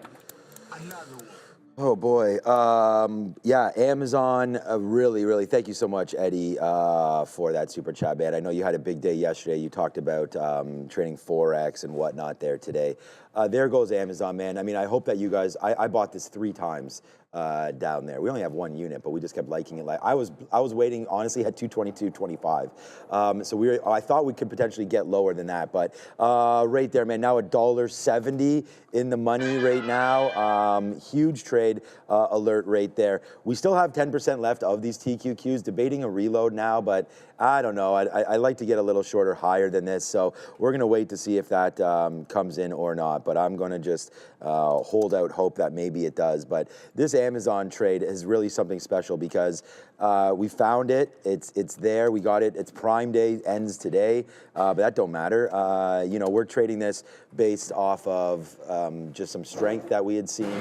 Was upgrade or price target increase. That wasn't that huge. The price target increase is not an upgrade really. There's it's an upgrade, but it's just, yeah, it's not like as much. Like if it was a little bit of a different catalyst, we could have potentially gone a little harder. But again, I was waiting to go hard down here. Not bad. Yeah, it's not nearly as bad. There we go. Yeah, that does make me feel like the dentist, actually. You're right about that one there. It's like a drill dentist there. But yeah, no. All right, let's just get, it is a little bit harder to focus, of course, when this is happening. But it has nothing to do with, I mean, we're still focused on winners, right? I mean, that's what we do here. That's the whole point of trading. That's the whole point of the show. Give you guys some winners, trade together. There goes Amazon right now, huge move higher. Oscar, nice move lower. We're 3 for 3 big, man. We've hit our daily goal right now. And considering that we've done that right now with this kind of noise in the background, I couldn't be happier than everything else. So, you know, thank you so much for that. But I'm coming in every day and trading. Oscar lows right there. I don't need no skill tests, my guy. I think we're proving the skills every day, but right there, we've got this going on. Again, it's the sticky note. It's 3 for 3. They're huge, and they didn't set up perfectly, like Neil said there. Not everything sets up perfectly. My Amazon came within 50 cents of the perfect trade, but you got to. I mean, I step in there and do that, and we're just gonna wait to see what happens. Now that reload on the TQs. Ah, man, could have been something there, but we missed it. So anyways, that new drilling noise is just there's something about it, like it's like hitting the back of my neck or something. Yeah, like that. it's not as loud, but boy. it's a different type of sound that I can't Go even describe Amazon. it. Just very quickly, Tesla, we said we take inventory into a 310 break. So I got some 309. Like immediately, it was like, no, don't want it all at that price. I'm still taking the 310. So I immediately flattened some because I was going to take more on the 310 break. Just to explain why I took a couple of cents really early on it. It did get up to 310. I took out the 09s at 110.15 and then took the 10 break, which immediately trailed out. Because I feel if we fail that trail break, we'll try to get back in on the 9s and maybe even into the volume weighted average price. So yeah, it's a winning trade, but it could have been a heck of a lot better if I just said, hey, let's just leave it all in that we got in at the 9 level. Look, Tesla it's now green. You can see it's literally battling, going red to green because it closed at that 310 level. But on a Friday with options expiration, this is going to be a level that's hard to chew through. So you can expect a pullback and even a second one in here at a VWAP. While that's going on, CoreWeave is setting up for a reload. So there's the lower high into the volume weighted average price. There's our topping tail candle. So I just want to see this one not close green and close under VWAP, and I'll take the reload into CoreWeave. So yeah, Tesla worked, but maybe not as, it wasn't clean. Like it worked because you went long into 310, but there was no follow through 310. So like I give it like a C+ in the fact that I wanted to see that blast through 310 and continue to go higher. CoreWeave just gonna let it settle down a bit, and going back over to the strongest name, I think, oh, it's only up 1%. But the way it went off the open, NVIDIA was incredibly impressive. It's doing a little bit of a dip now. This could be the opportunity to get into it. This was not on my note this morning, but when NVIDIA is going up, sometimes you just want to join the party. I don't see Coinbase doing anything that I remotely like, so I'm not really as focused. Crypto's not moving, so I'm just kind of replacing that temporarily with something that is, which is NVIDIA. So we'll see if we can't join the trend that we are seeing on NVDA. We're just taking advantage, man. We're at the day's high. We're now at 1.5 times our daily goal. Oscar, we've really started to clean it up a little bit here at the 70 mark. I mean, it does get as low there as 60 OSCR, so we're trying to watch out for that. Thank you, Randy, for the coffee, man. I'm going to need a couple of shots of something in here pretty soon. And again, I want to give a big shout out to Eddie. I mean, yesterday you really dropped some bombs here with the super chat, so we want to thank you for that one. So, you know, big shout out over there to you, Eddie. There was some talk of getting some wings and stuff like that, so we'll probably do that for the midday show there today. So we'll have some of that going on for you guys all on the midday show, as Bitcoin Joe is excited for that. So we're getting ready for that. Congratulations, by the way, Joe, Sharif, everybody that is a holder of something called Bitcoin, because today we go huge. And there it goes. Now, okay, now it's trying to go again. So here it goes right now, IBIT. I'm going to get excited. We're trying to take out 18 finally one more time right now. So there goes IBIT. There goes IBIT right now, breaking through 67 and change. Look, man, we've got Oscar, we've got the TQs, we've got Amazon. So, you know, bear with us again. I am actually going to cancel the short idea on the Nasdaq. We're really long, man. We're almost now $2 in the money on Amazon. We already got a nice little high take there, but that was a really good trade. This is going to be P&L number one. Oscar's kind of, for me, Oscar's kind of right behind it. Neil's had some great trades there. Tesla, CoreWeave over on that side. Oscar, the futures, Amazon up into here as well. So the other name that I want to look at quickly, and again, is this talking loud enough, Fabian? I don't know. Should I louder? Okay. Yeah. Okay. There now back into normal talk right here. Man, wow, this is going to be something else, man. I cannot. You have to go from. Why could this not have happened on Monday when I ain't here, man? You and Obi could have dealt with it, but no, it's been fun today. There's. We gotta send you off in the right way. Yeah, it's, yeah, it's all good, man. We're having fun here today, right? I mean, we're just playing around. But look what I said with Robinhood. Robinhood gets to a hunch again and then turns around. So Robinhood trying to do its best, and I still think it does break that. We mentioned that earlier. I said right there on the opening part of the day, I was like, if there's any longs, I actually really like Robinhood down there. But we picked our poison, and oh boy, was that poison ever tasty right now with Amazon. And again, big banger trade here for me. I know it's not very, humble or anything like that, but it's just like, I want to just talk about it because we put it on. We showed you guys this trade. Just like Sharif, Joe, Neil, myself, we'll all celebrate when we get some winners on board. This was a real good one, and I just feel better. I really feel good when it's something that we've posted up for everybody, because traders don't do that. That's what we do here live on the show. We talk about the trades that we like, and we take them and we work them out. And the thing is like, you're going to find some other streams that will say, oh, we're already long this name, or blah, blah, blah, or I'm holding from yesterday, it worked out. Like, that's fine. Like, we're giving you live trades every single day, and I want to thank everybody for joining here. Yeah, we can't hold overnight. Neil and I are sitting here on a prop floor. We got to say thank you to Real Trading, for the opportunity. I've been here 24 years, and it's been great, and this is going to be another fantastic year. It's good when every year your income just keeps on rising, and of course, I hope that continues, because sure as heck no, inflation ain't going down anytime soon. And give it time. Yeah. Well, no matter what, there's always going to be inflation. Right? There's always going to be. Governments will always spend more money than they bring in. Therefore, they have to print. So inflation is forever. The entire economy is now built on it. So just deal with it. The monetary system is entirely built on the notion of debt. So there's that, and you can't get around it. That said, what I do, okay, there's things I like and there's things I don't like. The thing that I don't like is that I had to chase NVIDIA before we got into it. The thing I do like is the market's breaking out, which is always a good sign. So like, I bought into this trend line dip, but it doesn't really give you a lot of wiggle room buying into a trend line dip like this. Because like, if it fails underneath 166, which, I mean, it's NVIDIA, so look, I'm long 166.07. I'm not stopping out at 99. But I am going to give it to this prior bar here. So it's like it's about 165.70 or so that I'm going to give it to, because I don't want this losing the trend on me and then getting all the way too far down into VWAP. I also think it might be underneath VWAP where the real support is on NVIDIA. And it was, like I said, it was a little bit of a chase.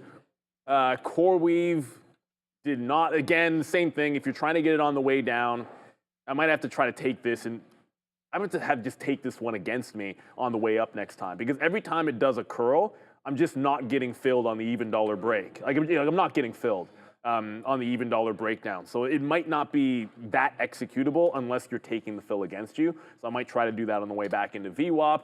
And just one more note on Tesla, it just failed 310 again. So the better play was just to only long into the 310, not to take the 310 break. Let's go over to Adara at the desk.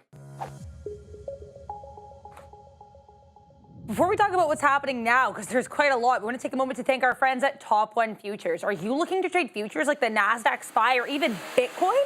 Top One Futures is one of the fastest growing prop firms out there. They give traders the chance to manage up to $1 million in capital. Pick your path: instant funded, challenge, or pro account, and start trading your way to real payouts and even a live account. In the last 90 days alone, they've paid out over $10 million, and they've earned over 1,000 5-star reviews from real traders. So just use that discount code TTV, that is TTV, to save on any account. Scan that QR code or head to top1futures.com. Start trading towards your next payout. Right now, as you can see here, S&P 500 and Nasdaq pretty choppy, still trading within their pre-market ranges. But certainly something that is not choppy is Bitcoin, IBIT, some of these other crypto-related stocks right now a little bit kind of flailing right now, but of course Bitcoin did make new all-time highs around that $119,000 level. So great look for BTC, and congrats to those holding. Here's Levi, LEVI, right now again pretty choppy so far this morning, but they did have that earnings beat, and they also raised their guidance. So good look here for LEVI. Then we've got TSLA on watch as well. Bloomberg reporting that the company is likely to start its first deliveries in India in August. They're also apparently going to start opening their showroom there next week as well. Then we have NIO, this name, Chinese ADR, very strong. No catalyst on this, but keep an eye on these Chinese ADRs in general. We're seeing some comments here from Chinese state media this morning. Apparently, China and the U.S. are going to try to come together here on some agreements and talks. So I'll have to wait and see how that unfolds. Back to you. Make sure to like and subscribe. Thank you, Adara. Yeah. Okay, so by the way, Amazon right now is officially in that $2 club. We just got 224.50s, so nice move there to the upside here for Amazon. We're going to wait for that one. Oscar continues to go lower as well, so we're on that. And then we do have, the reason why we hit this is we have a new position right now. I did wind up averaging in now to this trade. So I was just looking at it. We did have a couple tops there. Obviously, the market gets extended a little bit there during that run, and we'll just wait to see if there is a pullback. I mean, I am bidding right now down at 72s. We just reloaded 86s there. You know, maybe I'll just let me take something out now at 76. So we just punched some out just to preserve a little bit there as it keeps on coming back in to the outside. Yeah, I wish that. I'm going golfing on Sunday with my brother-in-law and my kids. So first time, my brother-in-law is a maniac, so first time that I'm going with him and my son, so that should be a lot of fun there. We'll see everybody on the golf course on Sunday. That should be fun. I mean, no better, spend as much time with your kids as you possibly can, obviously, and so that's a new tradition that we're going to be doing, golfing, so that should be a lot of fun right there. Oscar, yes, sir. Look at that, Phil.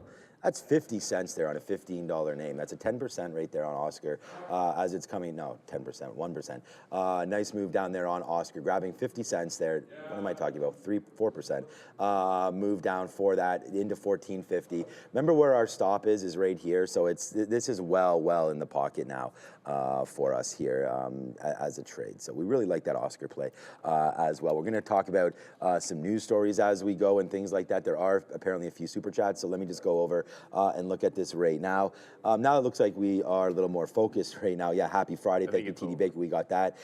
You're long on drill. That's good. So are we around here. All right. So we can look at, oh, that's actual stock. Okay.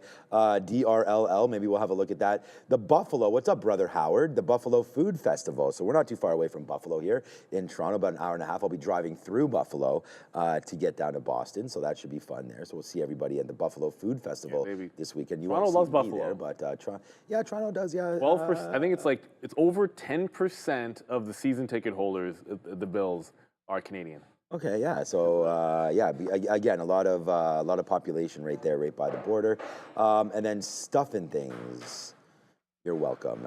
And then Eddie, of course, with the coffee money. So we want to thank everybody for all of that. We'll go back into the live chat. And this is where you guys can get involved, right?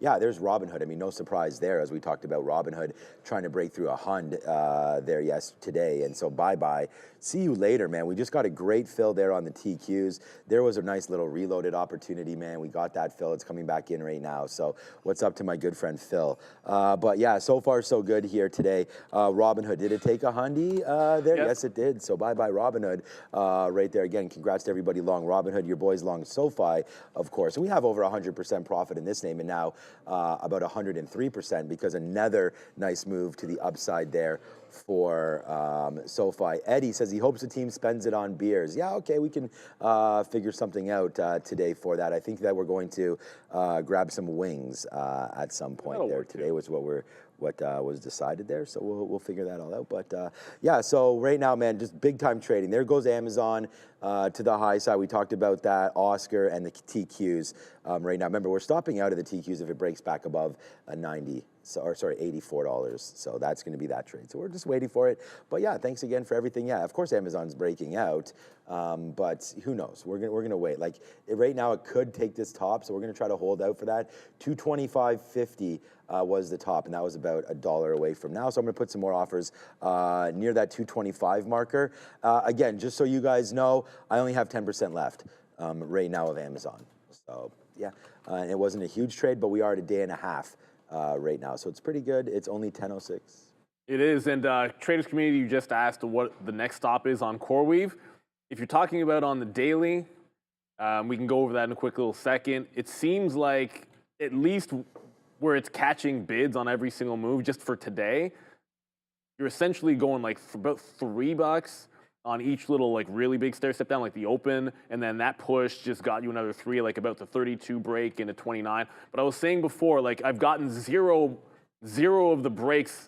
Like I'm able to take the short when it's going up against, but not when it's breaking down. So I missed that short, and I missed that short twice at the 132 level. So I'm taking it in, kind of taking it up into the 131, and they're just gonna play it like, $1.50 by $1.50, like that kind of a thing. Putting a limit on how far this can go in a day trade is tricky. On a daily chart, I think we're headed to $100. 120 is like theoretical support because it's a 50-period moving average. I'm not sure why a stock like this unwinding will care about the 50-period moving average. So I'm more inclined to just put some faith in levels that were bought up for multiple days on CoreWeave. Because ultimately, the whole reason why it's going down is no one believes the valuation or thinks they can put a valuation on it.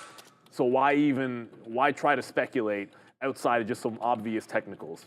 So that's all really that I want to do with CoreWeave. Like we're short of the day trade anyway. It's like I'm not short this in a personal account or anything. So like it's not as if I'm sitting there trying to figure out where I want to cover it day to day. We're just going to take it step by step. I just know that I don't want the long in this stock for quite some time. Let's put it that way. For quite some time. NVIDIA? No, CoreWeave. Oh, CoreWeave. I was just flipping to NVIDIA as I was finishing the thought. So NVIDIA holds on to the trend, which I might not save all my trend lines because it's causing issues with my charts. Sometimes that's what it does, and it's just a me thing. So I draw a lot of trend lines sometimes. But I do think we're running into a bit of a lower high here. You got the Qs, which are, I don't want to say failing, but slowing down at the overnight highs. And when that happens, like you just saw the rejection, like you try to get some out there as it pops into the almost like the $1 to $0.50 and immediately gets rejected on NVIDIA. So if we can't even get another green candle in there, then we lose this support and then I wait out the next level. So this might be like, it's weird, like NVIDIA getting into the trend might actually be the first loss for me today, despite the fact that I do like it. Coinbase now really stair-stepping to the upside. I think it's going to make that run to 400, but just like the Tesla break, I'd rather be long into the break than trying to top-end break on a Friday. So you're just pretty unlikely to see me taking a 400 break on this one. But as long as we can hold this pattern of higher lows in front of VWAP, then I'll try to get into this Coinbase. I thought 380 today. Obviously, it never got down there. So we have to pivot to a little something else on coin. And Tesla, by the way, with that 310 break, I saw someone saying it's dumping. It's pulling right back into VWAP. Like the long into 310, much better than sort of adding on the break, and then the 310 break giving you a flat trade at best. Maybe you could have got a couple of pennies if you're looking to scalp 20 or 30 cents. I guess you would have won on that breakout trade at 310. But if you didn't have any at 9s or somewhere lower, no good.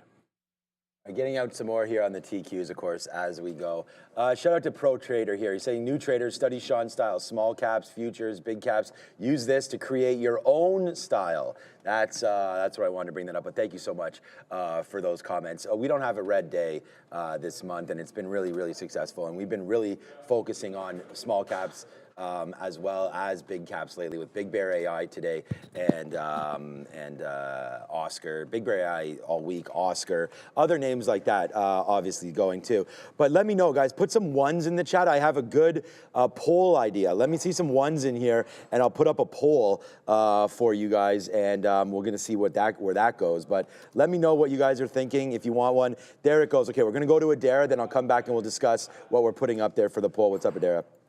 Yeah, right now there's LMT. This one got a little bit of a spike right now. Apparently the Senate panel is backing this proposal in the defense budget for 2026 for 34 F-35, I guess, vehicles or jets here for Air Force One. So LMT moving around a little bit on this headline. Back to you.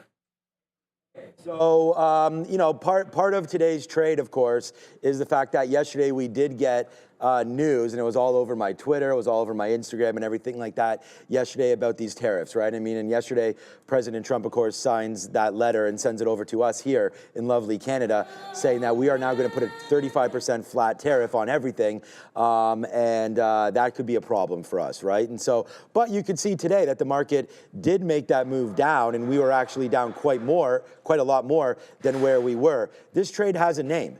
This trade is called the taco trade. So right now, Fabian and or Andre, what I want to put up here as a poll is, what's your favorite taco? And you guys could figure it out. I think there's the fish taco. There's various different things that we can put up there, pulled pork or whatever. But I'm going to let the guys figure out whatever they want to put up. But I think we can do that for a little bit of a fun thing. And I'm thinking maybe instead of wings, we can order tacos. I'm always down. Maybe. You know why. We've gotten tacos once from the caterer, and it was like one day that I wasn't here. So I'm down with getting tacos, but it's all about the classic for myself. Oh, the timing is fantastic on this. So quick look.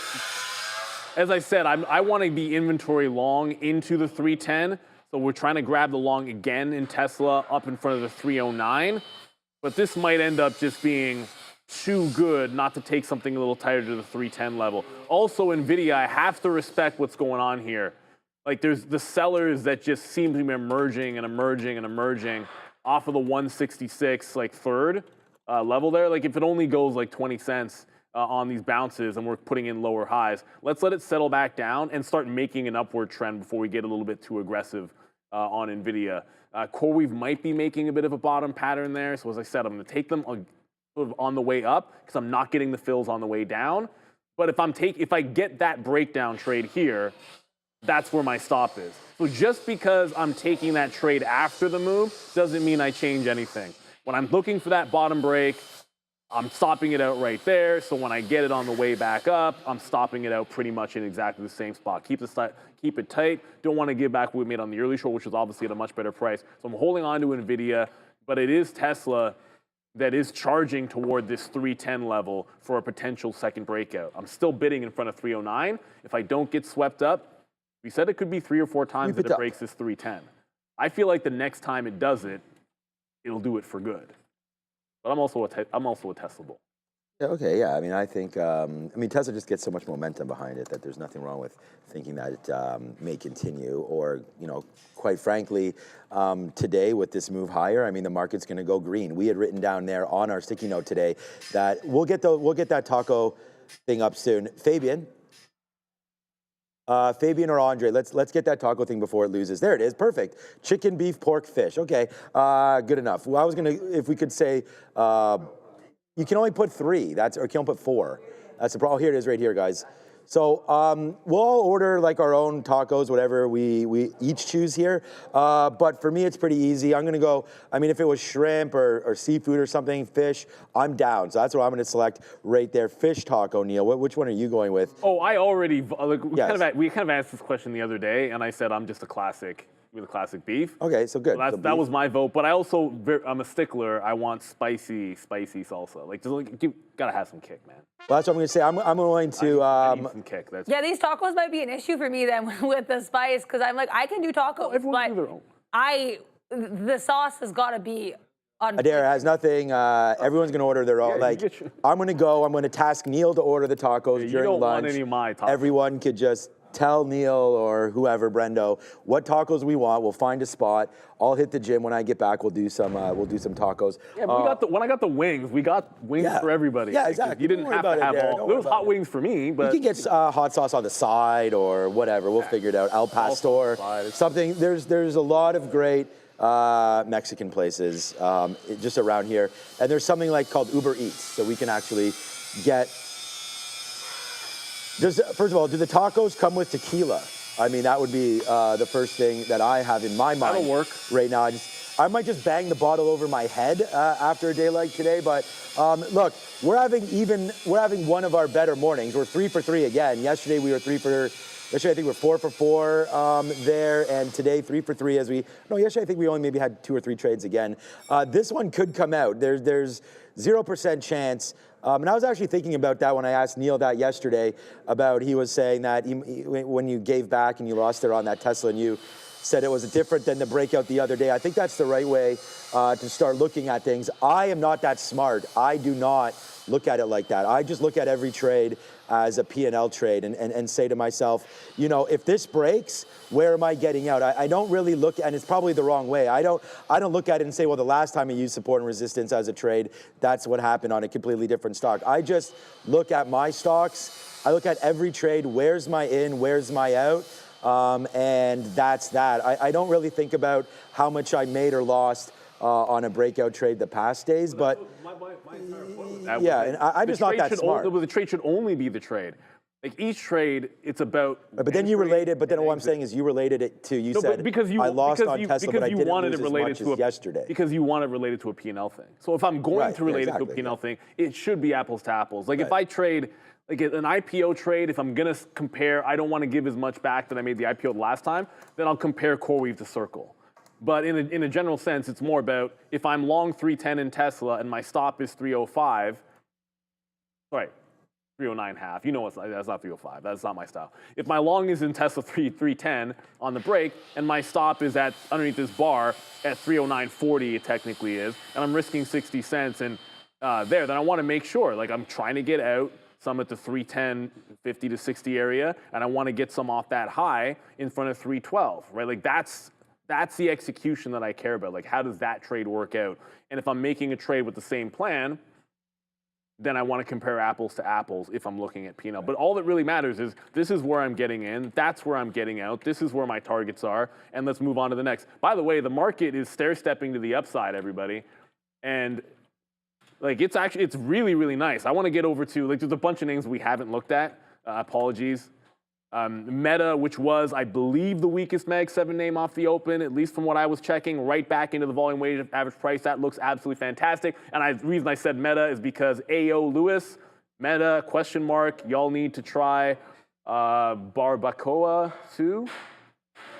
Yeah, why not? But what was your note? You just said Meta, question mark? Oh, maybe you just wanted us to look at Meta? Was that it?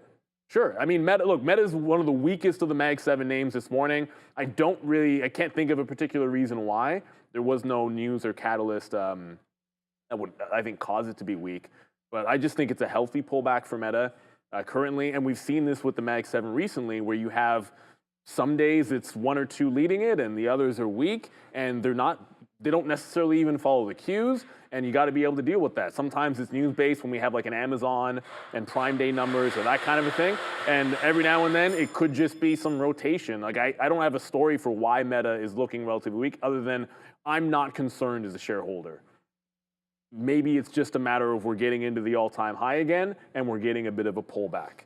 It could be that simple, and I try to keep things simple. I like the stock. I'm not selling up any up here, but I also haven't been buying any up there on Meta. So NVIDIA, which is a strong Mag 7 name, that's powering through the highs, as it doesn't seem to want to get to the volume-weighted average price, but it is holding on to the trend. So now that I can draw a better trend line, let's see if we can break the top. If we break the high of the day, which it just kind of wicked it there, I want it to close above the high of the day, and if it can close above the high of the day, we can look for an add a little bit higher. But just to go back over to Tesla, I just noticed Tesla tagged 311 and is right back into 310. So it did give that first fill. I think I actually got in the 70s and not the 60s. I know I said 60s. I think I put the order in the 70s, so it is what it is. But it is not breaking out that 311. So we're not getting the follow through we want. It'll give you that like first about $1 move and not too much more than that. So far so good. Longs are working, but we're not really screaming upside. Maybe it's because it's a Friday that we're more tepid on these up moves. Let's go to Adair. We got some news.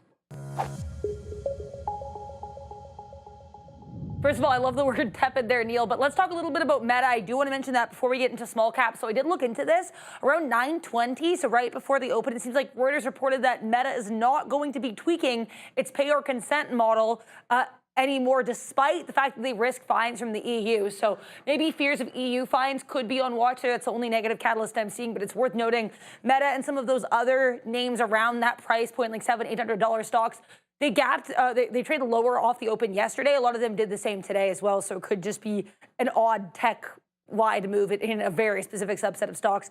Let's take a look here at IWM. The Russell 2000 here, as we get these pushes higher in the market, in Bitcoin is not having that exciting of a morning, truthfully. We've very much traded basically within the range of this first 15-minute candle. So nothing too crazy here. There are a lot of small caps to cover. I do apologize. We're not going to be able to go over all of them in this segment. But if you want to see them traded live, definitely check out the midday show with Sharif and Joe. And that's going to be starting at 11 a.m. Eastern. Here's INKT. This is Mink Therapeutics. I mentioned this one earlier as well. They did basically come out here and announce they actually had, I guess, a publication in Oncogene, so it looks like they had some research published. NNDM, Nano Dimension, a name we've seen trading here before. No news, pretty stuck. We're right, maybe trying to break out here, but hanging out just below that 165 level. NNDM, and last but not least, SLNH. This is Soluna, and it is a crypto-related small cap catalyst. Yesterday morning, they announced they're securing $20 million to launch a new Bitcoin and AI data center. So good look here for SLNH. Also keep an eye on some of these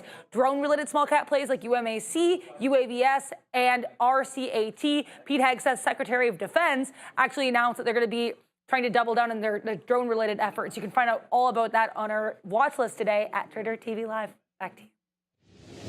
we're just talking about GameStop because I brought it up in the pre-market and I was like, why is this thing not moving? Remember, I was like, what's up with the treasury there? But look at Amazon right now. It's starting to go. We'll go to GameStop in a minute, but there goes Amazon. I'm getting lighter and lighter on this. We just talked about the 225 area. We only had 10% before. Now we get it pieced out. Now we got 7.5% left. I mean, I'm just sitting in here, so far so good. It's been having a great morning. The only stop out that we have all morning, and it's a profitable name, it'll be my least profitable name though, is the futures, and there it goes on the TQs. So huge. I mean, when we're losing 10 cents or 15 cents, when we get out on that break, we got out at 84.06. So that, obviously it's a hit. I mean, there's the reload there at 95. So about, let's call it 15 cents after these plus that. But, we just took 15 cents just for fun right there. But then there's the move down. That was the big cash right there. But Amazon, I mean, wow. The only long idea that I wrote down all day today. And then we already zoomed that out to have a quick look at where it's going. And I think that we could be in for, again, it is breaking out. We've talked about it.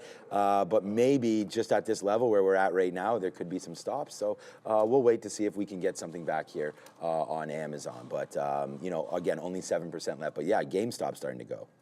Yeah, and look, GameStop, in like hindsight's 2020 and that sort of the thing, it's easy to say, well, if it's supposed to move with crypto and crypto gapped up, why not just take it breaking out and it plays catch up? But I think that's part of learning. Like the next time I'm questioning something like that, then maybe you just do like a breakout play with a tight stop and just say, well, if it tries to go, crypto has gapped up. And that's what GameStop obviously did. But let's move on to what's next. Who next? This is I'm undisputed heavyweight champion in the world, and I want who next. That's one of my favorite clips of all time. It's so old though. GameStop 24.50. I like squeeze plays where shorts might have exit areas and they get like scared. That's about 24.50, especially the 25. So if it gets there, maybe it pulls back off it the first time. But the resistance is obvious. Like I'm not showing you anything on the daily chart that you aren't, that we couldn't just see by zooming out. And that's the first thing I always do. If I haven't looked at the stock is try to zoom out. All right, Tesla in the aftermarket failed at 311.50-ish into 312. So you're getting a nice stair step to the upside here on Tesla. But if we do curl back in, this was a VWAP bounce. And I wasn't really thinking VWAP bounce. I was thinking kind of get it as it was breaking back out above 310. So that's not the best entry. You could have had something off 309. I feel if we fail here again, which it looks like we are, I might take the buck and go for the dip buy. It's Friday. I mean, ultimately, the futures are at overnight highs. It's not like nothing about this is as parabolic as some usual open moves in Tesla outside of the original dip buy. So I'm going to jump out. Instead of thinking 310, I'm going to go back to thinking the 309 on Tesla. NVIDIA, on the other hand, it's really starting to hold. Oh, yeah, I said I wasn't going to save these. It's really, really holding on to the trend on NVIDIA. I didn't get the refill after it broke. It broke the high and then didn't retest the trend line. So NVIDIA looking incredibly strong as well. A couple of points. And what I love about this, we like NVIDIA in general. What we love about this is like it was doing on its own. Now you've got AMD trying to go green, but NVIDIA has been strong the entirety of the morning. That's why I pivoted to it. This wasn't on there. Like I like the CoreWeave short, and I said Coinbase wasn't really doing much, so I went over to NVIDIA, and obviously Tesla's been just fine. That's really all that I've traded. Speaking of CoreWeave, yeah, it just doesn't seem like it's as weak as it was yesterday. At some point, you go 10% down, you're very unlikely to go 10% down the second day as well. So it's 5 points to the downside, one good short, and then one kind of flattish short on that. We'll see if this one sets back up again, but we'll wait for it to do something. NVIDIA loves to churn, and it's doing great. And I want to take a look at NEO, which I see at 10% to the upside. It's back at $4, everybody. That's the good news. The bad news is the daily chart still stinks. But, you know what? There is no but yet. I think I'd be much more interested if this gets above the 200 period moving average, holds it, and breaks out from there. I just think when it's broken the 50, it hasn't generally been all that good of a move when it's breaking the 50 period moving average. Like it's actually been, hey, look, every time people are buying above it, it seems like it just sells it right back down. But it is a nice trend break on the daily chart for NIO. Maybe today we get into like 420 to 440 and look for an afternoon reversion trade. I think that's something I could look toward. Okay, I just wanted to quickly talk a little bit, maybe a little bit more macro, just quickly here, because right now this is the dollar. So you can see the dollar trying to break right now through. So US dollar getting stronger. And generally speaking, of course, a strong US dollar is weaker for mega cap names because they need to bring the money back in. Sometimes over 50%. I mean, we can look exactly. I mean, different companies different, but like an Apple or something like that, as they start to get more sales outside, sometimes it could be up to 50% of their sales are outside of the United States, so they got to bring that money back in to the United States, and it's not really affecting the Nasdaq right here by any stretch of the imagination, but there is something about that story. So we're just going to sort of wait here and see if the TQs and the Nasdaq continues to go higher there despite having a strong dollar. It's not always, everything's not built the same, right? It's not like that's a complete fact that has to happen with the US dollar or mega cap names, but there goes TQQ. And on that talk, like Amazon's another one of those names, but we're just gonna maybe top out there. So we're going to get some pieces out of Amazon, and hopefully we'll be able to get out of that relatively quickly. Just a quick little, whoopsies, just a little quick look here on some sectors that have been moving around here today as well. If we're going to go over to the sector watch, just real quickly here. It's almost 10:30, so we'll talk about crypto in a minute with Adara, so I'll leave that with her. But if you're just going to go on a percentage change right now in the space, hold on a second, something was trying to, oh no, we're not breaking out or anything. I'm not sure we have those orders out there for Amazon. But yeah, the S&P 500 energy right now up 0.3. The S&P utilities sector up 0.78. We'll talk about some names that are there as well. Consumer discretionary higher.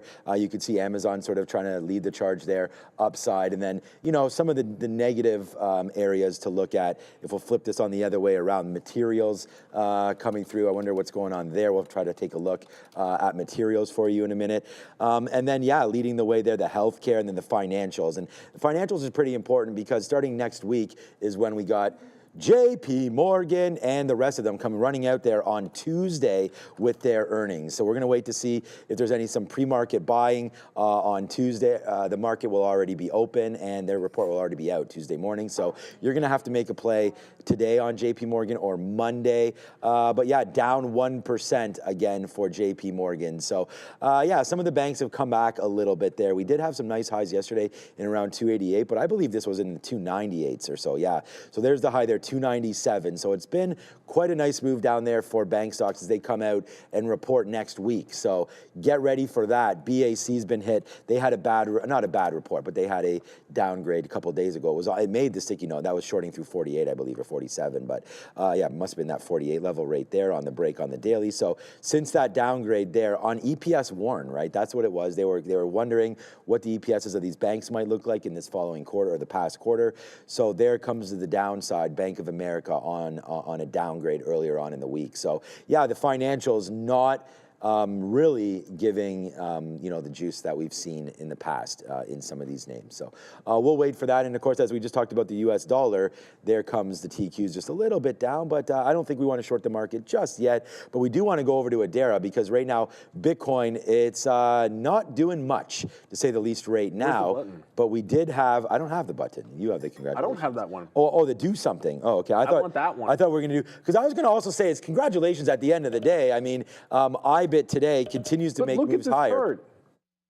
I know, and that's what I was trying to call up. It's still a 4% move, still one of the better plays there today. But okay, let's go back over to Adara and find out maybe the stories behind some of these moves in crypto. If I had to guess a story or a shot, I would just say there's a lot of excitement. We know we've seen lately a lot of these small caps trying to move into this space. Even this morning, we had, I guess, a blockchain, some company called Blockchain, collaborating here with Signing Day Sports. So another small cap related crypto catalyst story. We have a lot of these Ethereum treasuries. So it just seems like there's a lot of excitement in the space, in my opinion, that could be part of what's leading this exuberance here in Bitcoin. Here's the 5-minute chart in Bitcoin. Still not a bad look. I mean, slightly breaking out of this uptrend that we started yesterday morning. Just a steady push to the upside in Bitcoin. Slightly lower, but we are right now trying to base out around that 117.3 area. Let's see if Bitcoin can make new all-time highs later today. We already did make new all-time highs today, of course, around that 119,000 level. Ethereum really strong as well. I definitely think that's worth reminding everyone. We're just around 3,000, and based on TradingView data I saw this morning, we actually broke above 3,000 this morning, up about 8.5%. XRP having an amazing day, up 14+%. Solana 7%. BNB 3.5%. Dogecoin 14%. Cardano 20%. Solana 18%. So we can talk about these awesome moves in Ethereum and Bitcoin, and they're very much valid, but maybe we should also discuss some of these alt moves as well, because they're pretty notable. Make sure to like and subscribe, and congrats to everybody who's long crypto. Back to you. Absolutely. But still half of the people in our chat, like, we're trying to get people invested in this thing, but Well, you know what? let's go Ripple. It just means that there's more money to come in, which is definitely a good thing. Exactly. Money is definitely coming into the market as I screw-face look at Tesla that just went red. We'll get to that in a quick little second. So you know NVIDIA is strong when I'm sitting watching this.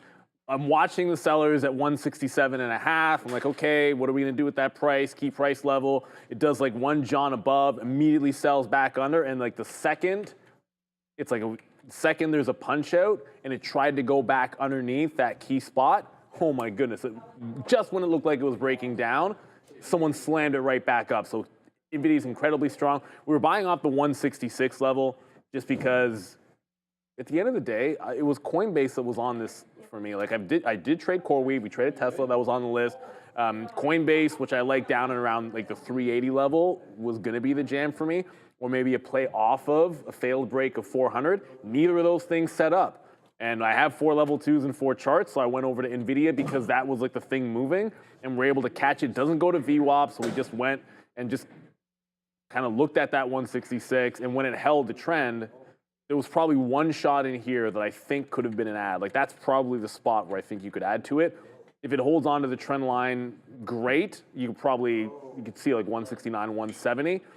In the middle of the day, if we break the trend, my thought will be not necessarily VWAP, but the buyers that came in underneath 166.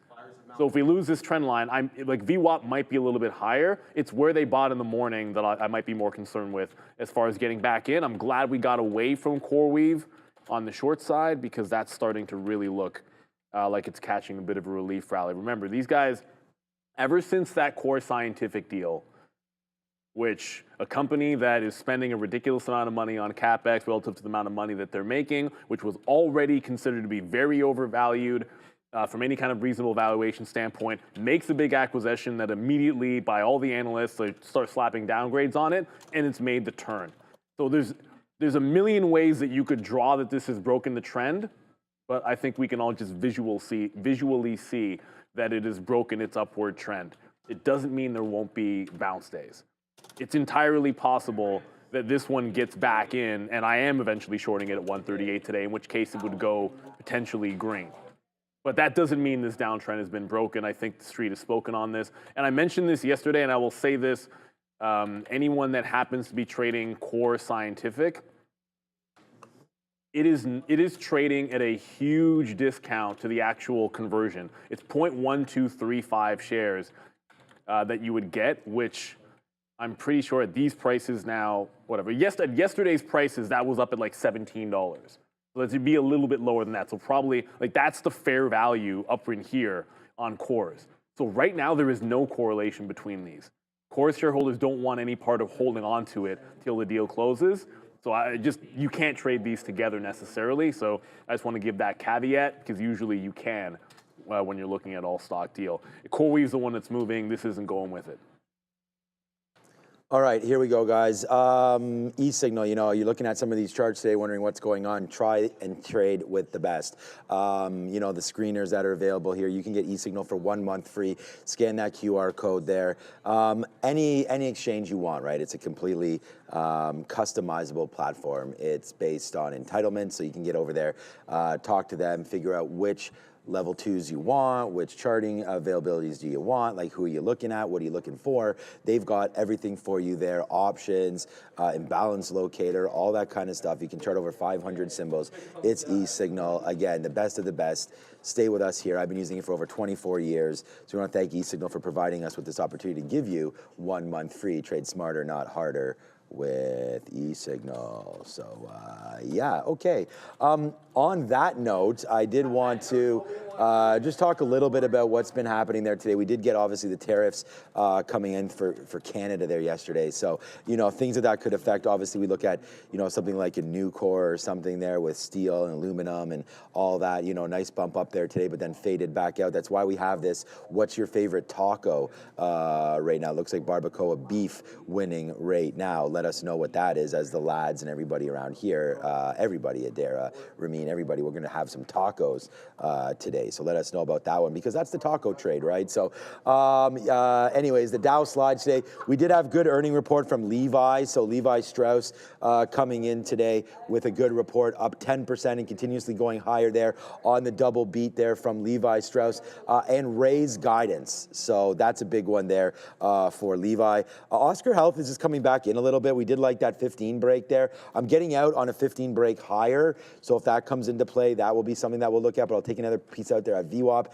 and hope that Oscar can come back in. Obviously, Bitcoin today surged to all-time highs and bouncing off that 120 basically. Looked at it, then kind of got scared and ran away. I think it comes back up to there. Now you're finally getting through that 18,000. So that's good, man. Digital assets and some of the miners also going upside today. Like here's Marathon, for example. So we'll wait to see, obviously, where that one goes as well. Marathon Digital right now trying to get to the upside. So that's over 3% there as well. And then we talked about how banks' earnings are also going to be in focus, right? So those earnings continue to come through every single day. So we'll wait to see where JP Morgan, then a trading like the XLF starts it off next week. So if you are sort of looking for a trade here in the market, maybe swinging something in the XLF could be there as that comes through. That's about it, man. For all of those names. And then one of the bigger names that we haven't looked at today that's been really impressive is Robinhood, because there goes Robinhood. Again, taking out new highs, all-time highs, not, I don't believe, for Robinhood, right? Or is it? It is. These are it is. highs. Yeah, did we break through that $80 marker or whatever it was? Was it 84? It was 85 was the prior all-time high from the IPO move, I think. Okay, well, here's the Robinhood Daily. I'm just going to go over to, let's just go to a monthly quickly. It hasn't been around too many months, right? But there it is. That was that, 84, 85. Yeah, so 84, right there. We've now broken through that sort of irresponsible high, because that wasn't really it. I mean, we really got going once we broke through this high of $45. So, maybe if I throw my voice like that, you'd be like, holy crap. But there it goes, man, a double up there from that break on Robinhood as that keeps on going. And the next one to make a move, and, if you're saying maybe I missed Robinhood, well, SoFi, again, like right into there, that's that $25 marker. We'll see if that can get there with SoFi earnings coming, I believe, on the 29th as well. So some moves happening now in the financials. So watch out for SoFi and Robinhood. As we go a little bit more there, rather than just talking about our individual trades, let's talk about potentially what could be happening next week. Look at a little bit of names like in the crypto space and whatnot. So yeah, that's what we're doing, man. We're pretty light on everything else that we have right now. It's 10:40, and I know you guys are talking about BBAI. Andre, let me know if I have to throw it anywhere. BBAI, okay.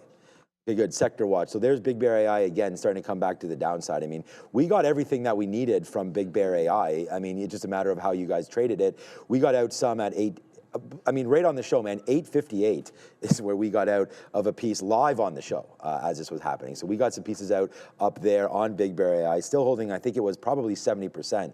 We got some out at 650, then we got out of 10 or 15% up here.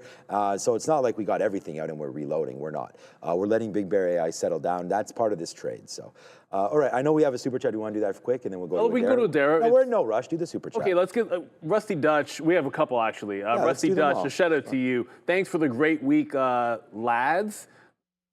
Thank you for tuning in. That's what it's all about. I mean, thank all of our viewers and thank our community for being the best trading community out there. You're not going to find anything like it, and that's why I think everyone's so positive. Paula, best week so far. Cheers. MD Nam liking it as well. And then we got Douglas, Gator Sound and Lighting. Lighting. It is lighting. Yep. CYN held for the long haul and now banking. We got a key for that. Congratulations! Yes, we do. There we go. Those are little mini Bitcoins, which I kind of wanted there to be some more fun stuff that we could do, so it's not always like the Coinbase. Cardano's up 22%. Yeah, well, we at some point we're like, we could ETH one, but then you're just making one for every single alt, which is fine. Look, CYN, look, this is, the midday show, and obviously Shoot does a great job of it, they're going to be all over your smaller, lower float, smaller cap runners. So when you see something like this up to 19%, it's good. The volume actually, relative volume is big, but it's not nearly as big. Like it wouldn't top most people's like top idea scanners, because before, when it made its rally, it was doing like 5, 10x this volume. And just to give you an idea of where, and I saw you said you held it. One thing you can look for, and this thing is why we like Webull at 10, when they make this kind of a massive pullback, all you generally want to see is, it's hard to look. On day one, there's a red candle in here, and you can find this level, which was support, and then this level, which was resistance, and look what's key today. Right there and there, like resistance at both of those spots. And if you're looking at where this based out, I'll just draw a line so it's a little bit easier for everybody to see. Right in here. Well, so parabolic move up, and it starts to consolidate right at about 850, and then stair step upside. So parabolic, stair step starts at 850. So where did it bottom out here? It looks like it just came in.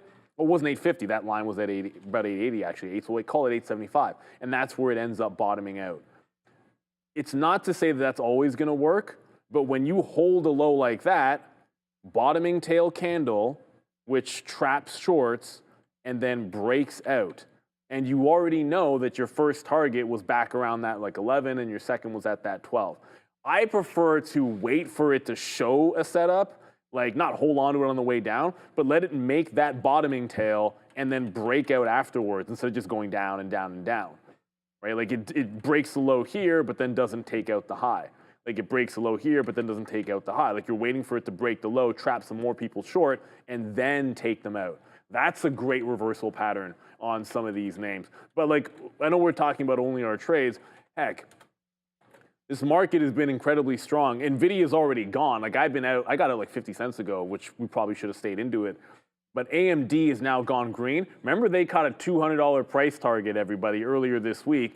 And whatever you believe about that, the whole idea is a rising tide lifting all ships. So the fact that Jensen's going over to China, even if they are going to be selling their lesser Blackwell chip to China, the demand. What we're talking about is the demand. It's all about the demand.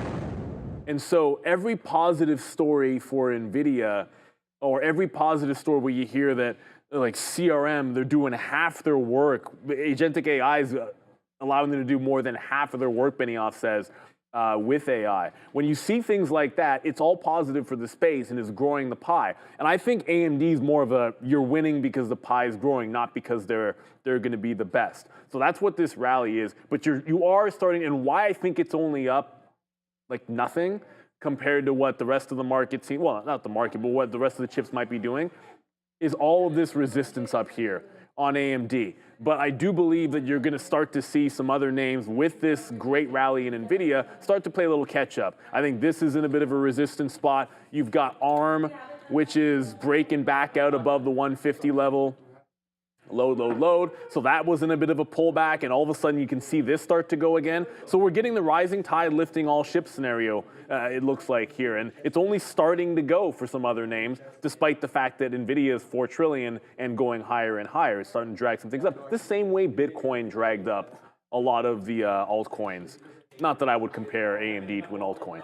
Let's go. I believe we're going back over to the desk with Adara. Here is the sector watch. Let's take a look because it's pretty weak, as you can tell. A lot of this is going to be self-explanatory. Health technology, bright red here. Gilead down 3%. Couldn't find any news on that. We also have weakness in BMY. That's Bristol Myers. Yeah, there we go, BMY. We've got utilities a little bit mixed here. Transportation, some strength in CSX and DoorDash, but a lot of these other ones weaker. Process industries, to the downside, commercial services, distribution, health services, communication, consumer non-durables. Let's talk about where there is some strength, because there isn't much. I mean, retail trade, Amazon's trying to hold up this entire sector because a lot of these other names are red.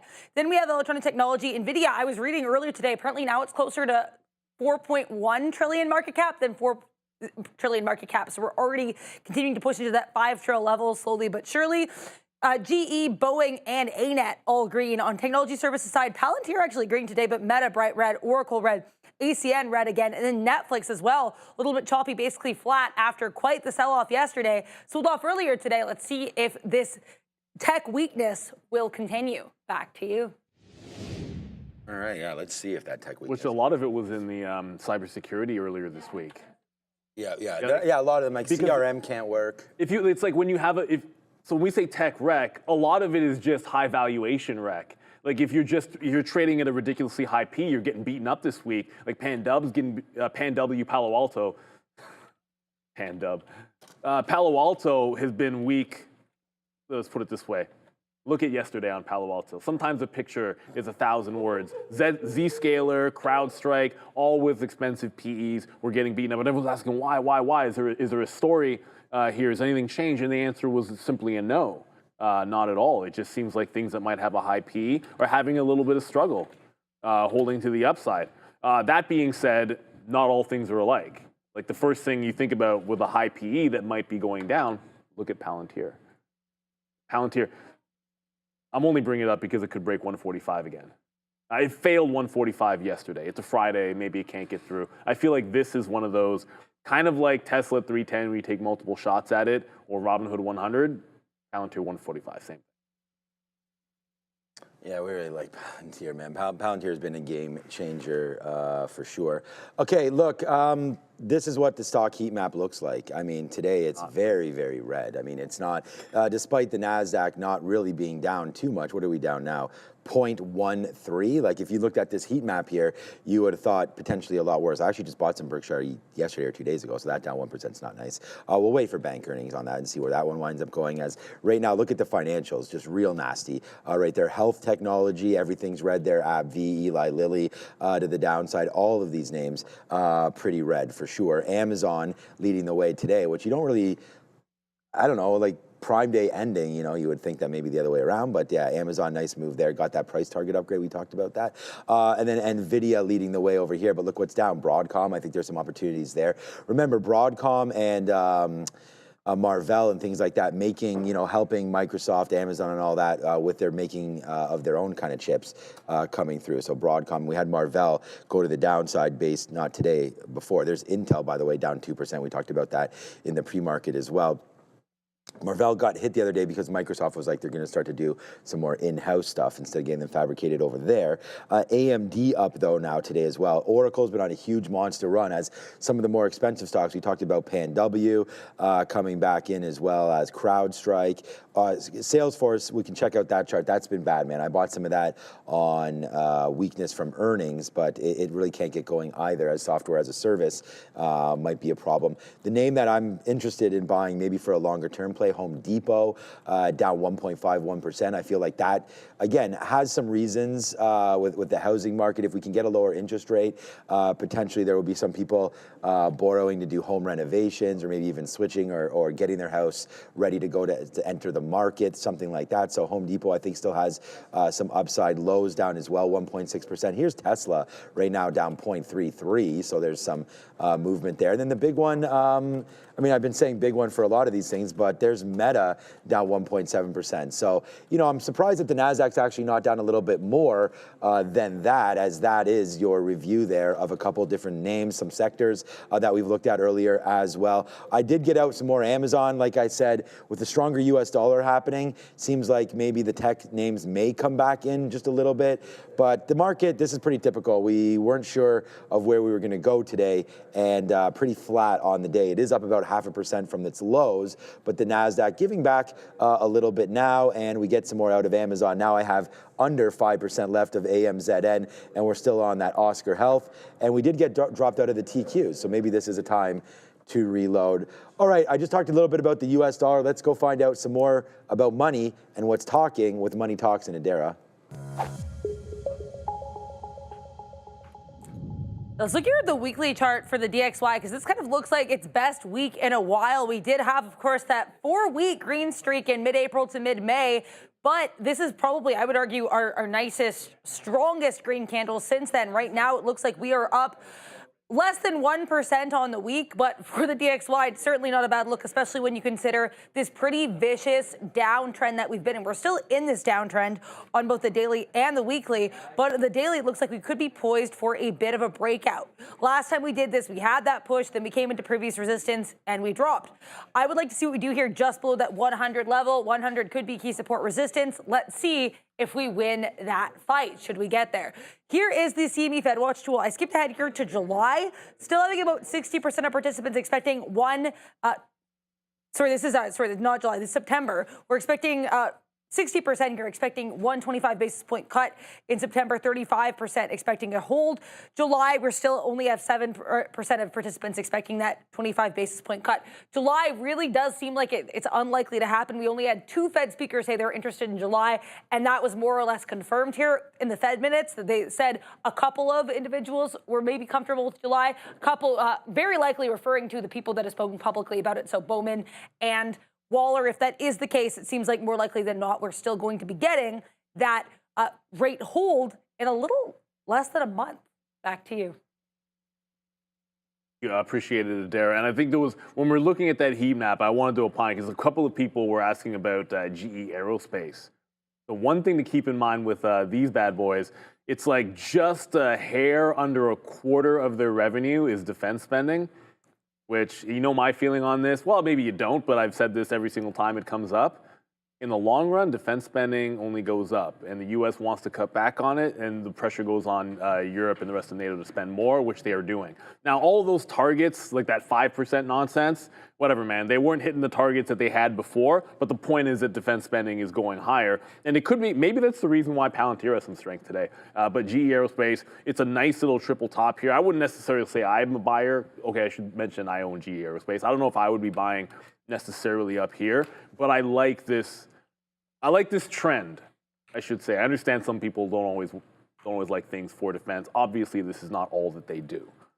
Let's get that out of the way. But that's one of the strong sectors out there, and you're seeing it reflected in the movement today. Like the Nasdaq and the ES are both pulling back, and this is holding up. And it's not doing a ton of volume, but you want to see what's holding up on these types of moves, and it's definitely relatively strong. So it's a theme that I think continues to work, sometimes for reasons that we're not all happy with, but it's just, you know, sometimes the truth is the truth. And look at, like, Palantir holds on to view. I'm not saying it's going to hold on forever, but both of those names, you've almost pulled back into the volume weighted average price and about 50 points there on the Qs, and they're holding up pretty decently. Like, they're kind of the last things to be sold. So yeah, I like GE Aerospace, but that triple top is a big one that you are seeing. Only about 5 minutes to go. Nothing's screaming at me, with the exception that NVIDIA, obviously NVIDIA is great. You saw that sector board. It was like the only tech name that was up. It was NVIDIA and Amazon, and maybe it was like one or two other things. If this gets to volume weighted average price, we'll go for a reload and re-entry into NVIDIA, and that's about all I'm watching in terms of trading. But certainly, you know, the market, we're red today. It doesn't necessarily feel like it if you've been watching NVIDIA and some other names, but yeah, we are red, and it's not looking that great anymore. Okay, just real quickly here. Look at, I just want to talk a little bit because we have Cardano right now up over 11%. Cardano yesterday was 66 cents, now 75. So that's starting to go as well. I mean, if we're going to look, you know, crypto is what's going on. Look at Ripple here. XRP just continues to make that move to the upside. The company is Ripple. The product is XRP. Look at that coin go. That's 11%. That's more like 25% from that. Like Bitcoin is actually the lagger here with all of these today. I mean, obviously it's not a crypto winter this time. It's starting to get to the upside there. Solana as well today. Solana, I got to go SLNAA there. Look at this move on Coinbase. This is just from a day, right? So you go from 156 to 166 as that's going. And then our friend Dogecoin, each one of these up absolutely huge. So there goes Dogecoin as well. Most of these up 20+%. Look, it's still nice that we have obviously some of these crypto names starting to bounce around a little bit and get going, because I know there's a lot of us that are in these altcoins, but there it is. Watch this 24-hour. Bitcoin lagging only 6%, Ethereum 8%, XRP 15%, Solana 7%, Dogecoin 14%. ADA, what's going on with that one? Up 20%. Would it be irresponsible if I hold as much Cardano as Bitcoin? Maybe. But Cardano, nice move there to the upside for ADA. Shout out to all my crypto bugs out there. I own every single one of those ones, except for Dogecoin, that I was talking about there. So obviously getting excited there today. Can't stop checking the account, but that's not necessarily a good thing because I'm not selling anything. So yeah, let's just let this continue to go higher. There's the pushback there on the TQQ. So yeah, so far so good. I think we had some absolutely great shows. Hit the like, subscribe, all of that, man. This is my last warning until next. We'll see you guys in 7 days. So it'll be Obi in this chair for me next week. I'll be back today at 2 p.m. And then 7 days of Obi and Neil. It's like the 7 days of Christmas coming in right there. So you guys are all going to get a treat. Yeah, so that's that, man. Only 3 minutes left. Again, we'll go 3 for 3 today. Q's, Oscar, and Amazon, and a couple good stories that we've talked about. So again, congratulations to everybody that's been trading, especially these futures with crypto. And if you've been into the levered products or anything like that, it's been a great one. No questions asked. It's been a great morning. And whoops, I had the super chat up there. Thank you so much, X. I love the name there. You got to get it first, right? Because only one person can do it. Just made 2K profit on the RH call option. Booyah. I guess you're not allowed. We're not supposed to call them restoration hardware, but we do. Restoration hardware took a dumb risk and chased it down and averaged down 45.45 and 100 strike. I posted the screenshot of the transaction on X at TraderTV. Well, it's at TraderTv.live is our account. I was trying to. I'll see if I can find it in there. And congratulations for sure. I will always say, like, make sure you have a bit of a plan. Well, the best part about it is, hey, you got the win. Congratulations. Noting you call it a dumb risk and chased it, that just means the next time you trade it, even better, and you probably make even more with a better, tighter entry that you have more confidence in. So congratulations to you, X, in the chat. And I love that you use the X logo. Only about a minute to go here. I was going to point out, like obviously the market's not doing a heck of a lot. Like you had one big, you had a little bit of a move down, and then one big move up, which is now being reverted. But ultimately, very much inside most of the overnight range. Nowhere close to breaking what the range was yesterday. Oh my. And then when I look at what's going on, like yields aren't really doing anything. Look how quiet things are with the 10-year yield. It's a Friday, so I don't think you want to overtrade anything at all. So just be very, very patient. Like there's only a few strong names out there. So I think that's where you go for some continuation. That's why I'm waiting for that NVIDIA. Tariff just said, Neil, look at Workhorse. Amazon at day's high. What is Workhorse doing? Why? Okay, Workhorse. Why not? Sometimes it doesn't matter. Sometimes even these can go. I don't know the story here. I haven't looked at Workhorse. I'm sure Sharif's all over it though. Yeah, well, he just sat down. He's looking at it, so good job there, Sharif. Look at Amazon right now, man. I mean, this is, for me, we already talked about 222. There it goes to the upside. What a great present before we leave here, Amazon. So, again, thanks, everybody, for watching. It's going to go over to the midday show right now. For Neil, I'm Sean. Thanks to Dara. Thank you for putting up with all of our construction earlier on today. All right. We'll see everybody very, very soon. We're back at 2 p.m. It's midday show. Let's go. Peace. Yes, maybe. I'm gonna hop out of this trade, man. Yep, wrong screen. Boom! Greetings and salutations, beautiful people. Welcome to the Midday Show.